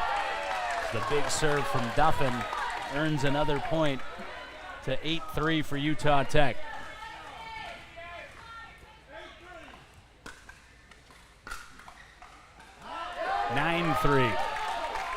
Virginia needs to look to shut down this right now. Otherwise, this game's going to get out of hand and out of reach for them, which would make this whole match out of reach, giving Utah Tech the championship that they so desperately want. But Virginia, needs to get back in this right now, put together some offensive points, and try to create some scoreboard pressure for Liam and Cammie.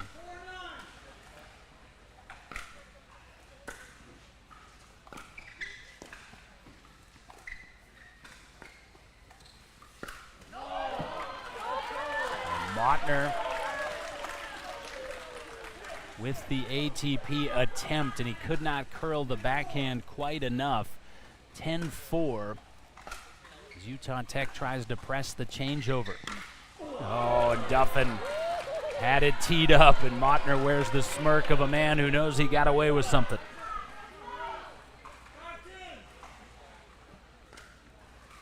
Mottner needs to look to get involved in this game right now and make something happen for this Virginia team before letting it slip.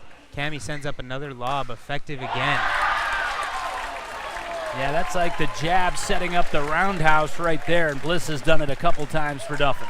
Yeah, Bliss has been so effective with that lob, just showing the versatility to her game so far. Will change ends. Utah Tech has claimed the first two and out to a commanding lead in Game 3.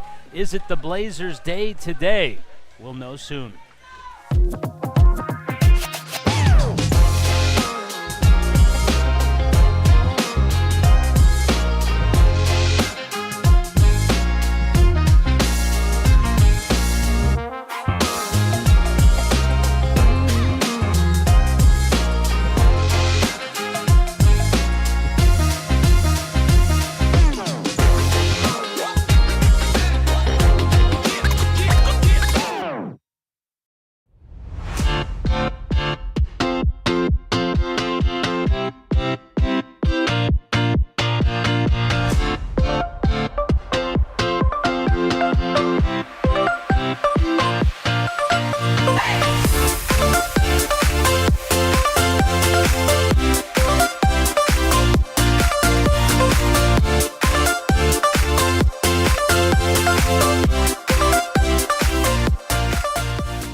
I'm not sure you could have scripted a better environment to crown a national champion than the one that DUPR Collegiate has created here. Mother Nature providing the pyrotechnics outside as Utah Tech inciting the fans inside. Duffin sailed the serve, however, and Virginia serves off a deficit of 6-11, and Mottner cutting across. First two to Virginia. You see the fight in Virginia early on in this, after this changeover. They're going to need a few more points to put this back close to a tight game here, but you see the start from Mottner there. He's trying to get the crowd going again, get some energy back on the side of Virginia.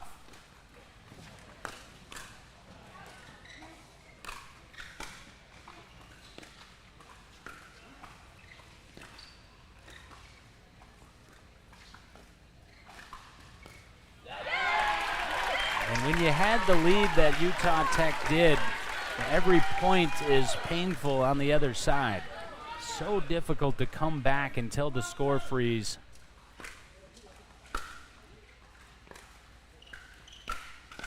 Is in effect.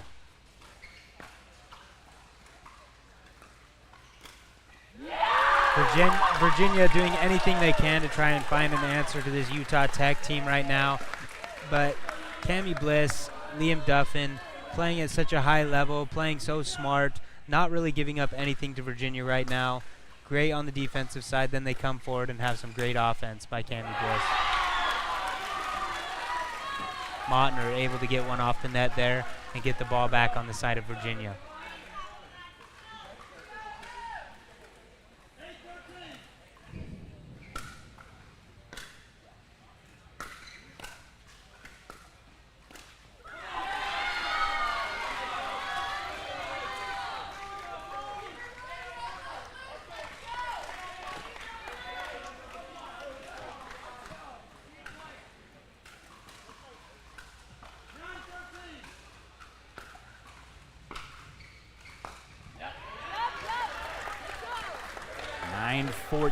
Now. Again, you have to be so precise when trying to dig out of a hole like this. Yeah, in order to make a comeback happen, you have to get rid of those unforced errors, play clean, and try to force some pressure on Utah Tech. They're going to have a hard time closing this out. It's never easy to close out a match up 2-0. They want to close it out 3-0, not have to play that second mixed doubles game, and there's going to be some pressure on them to do that.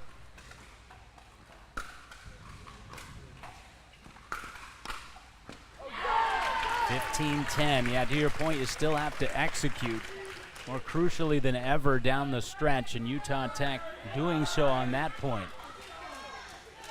Keeping UVA at arm's length here in Game 3.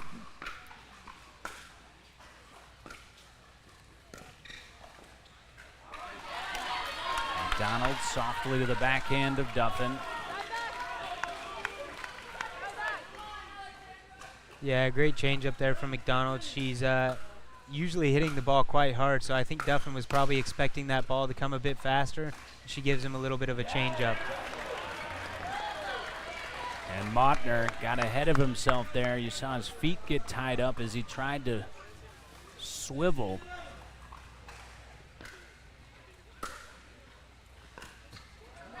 And again, a couple of short drops from Utah Tech, one from Duffin, one from Bliss. Magnitude of the moment, of course, not just today, the culmination of so much effort, so many meetings, so many practices. Yeah, and so much time spent over the last 2 days, right? We talked about how there's 64 teams here. We got down to the 2. Utah Tech calling a timeout now to try and stop some of this momentum from Virginia. But Utah Tech with a commanding lead. Indeed they do, and Utah Tech takes the time out. Will take it with them, 16-13. It is very difficult to knock off a reigning champion. Utah Tech trying to do just that.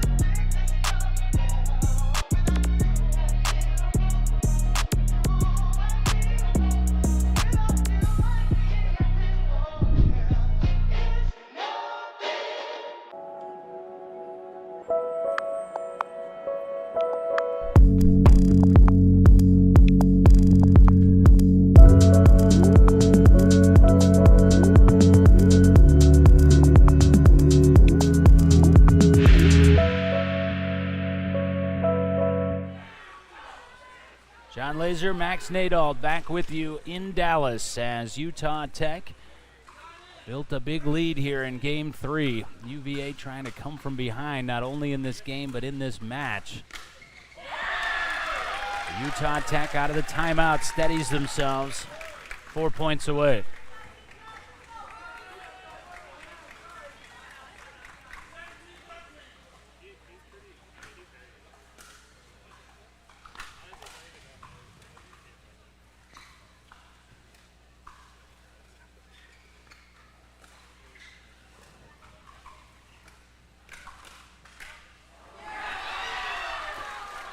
think Cammie Bliss thought that ball was going to go out. She lets it get behind her and then changes her mind and tries to go for that one, but it's just too late, and she sends it wide. Virginia has the ball back. Let's see if they can put together an offensive run here. They're going to need clean thirds to get up to the net and make Utah Tech work for this.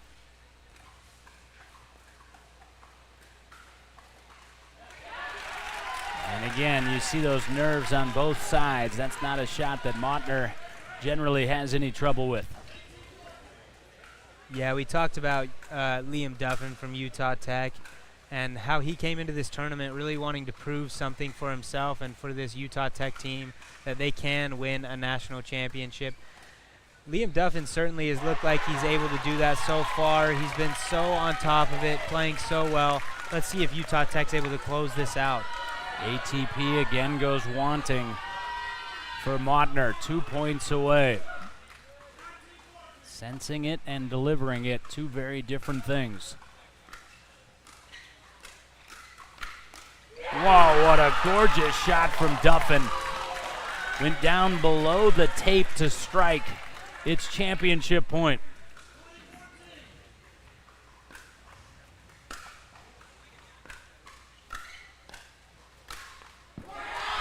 They'll wait another point at least.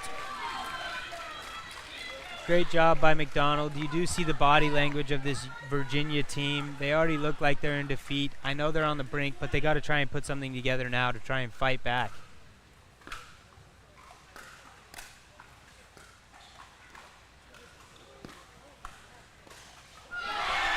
Yep, not the right shot selected by Duffin there. McDonald played a very delicate shot brilliantly. 16-20.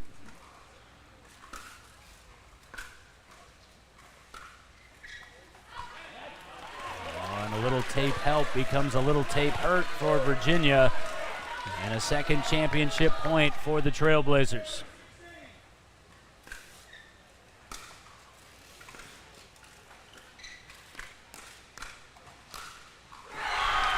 We talk about this score freeze so often and how it makes it possible for teams to come back. UVA serving 17-20 now. Let's see if they can utilize this score freeze and make their way back into this game. Important for Utah Tech to play clean and get this point back right now. 18-20. I mentioned sensing it and delivering it, two different things, and Utah Tech will take their second and final timeout of this game. UVA certainly not rolling over. I believe they only have one timeout. Ron Ponder tried to call him back out, but... Yep, you are correct. Only the one timeout, so they get a partial timeout. Alexandra McDonald asking, isn't there some sort of penalty or a technical foul or something that occurs if you call one you don't have? Shades of Chris Webber for Carolina fans that are in the building. You see a Georgia Tech student trying to rally the Utah Tech fans there, starting a Utah Tech chant, trying to get them to this championship.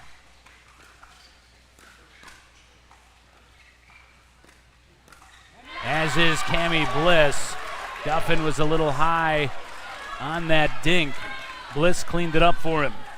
So important for Utah Tech to close this match out right now if they can.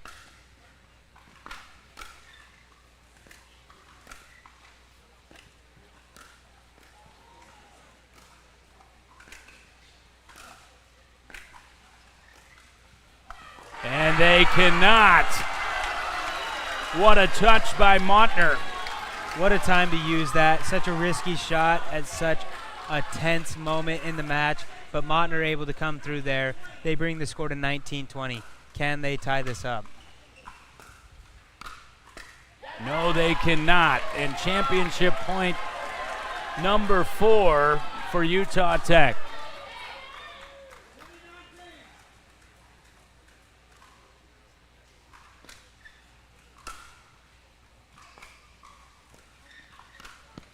They've owned the West. Now they own it all. Your 2024 national champion, Utah Tech. Yeah, so exciting for Utah Tech. They worked so hard for this moment. They've put in work over the last few years. They've had their chances. They haven't been able to do it in the last few years. So awesome for this Utah Tech team to come back once again, 2024 national champions.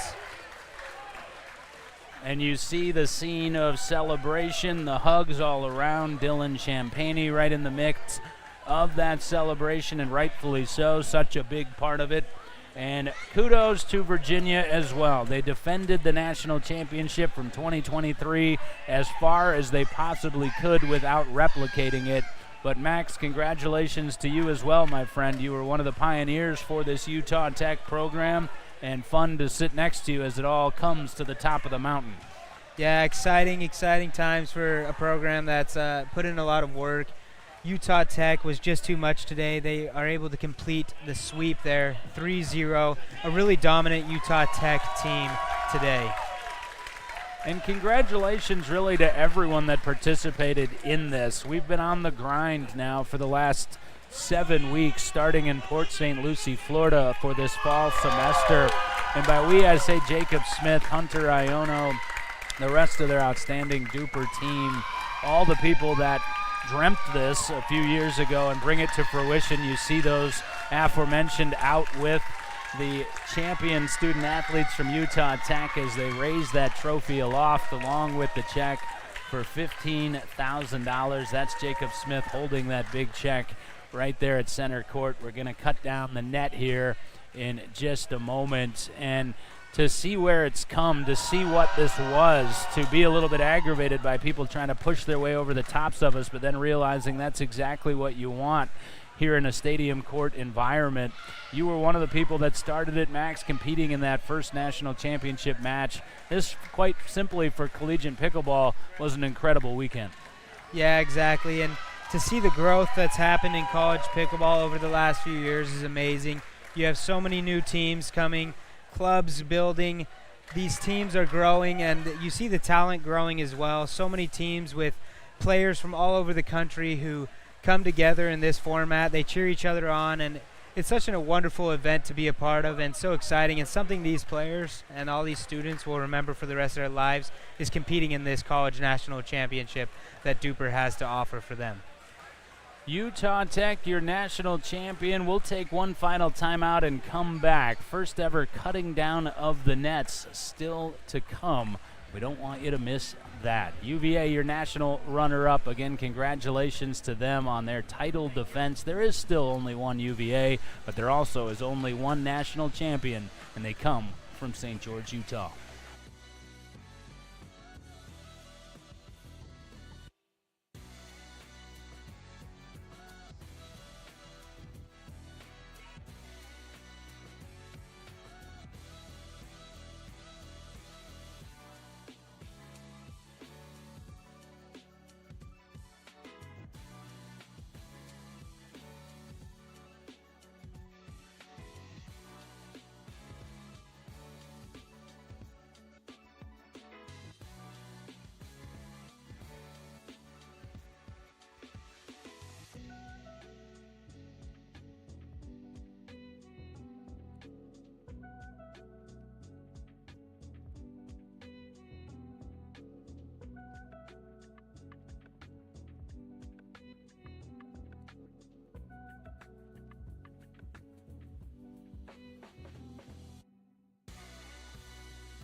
Back one final time with you from the DUPR Collegiate National Championships, which have now concluded. And Utah Tech, the Trailblazers, are your national champion. We take one last look back through the road that they took to get here. Through the 16-seed George Mason, the 8-seed Penn State, the 4-seed Texas, and the 2-seed Indiana to claim the South Region title. And this morning dispatching former champion North Carolina retribution for a loss in the national title match in 2022, and then taking out last year's champion Virginia just now 3-0 and reversing their losing decision last year in the semifinals en route to the Cavaliers title. What a weekend it was. 64 schools, 64 teams down to 1. Virginia did claim the challenger title.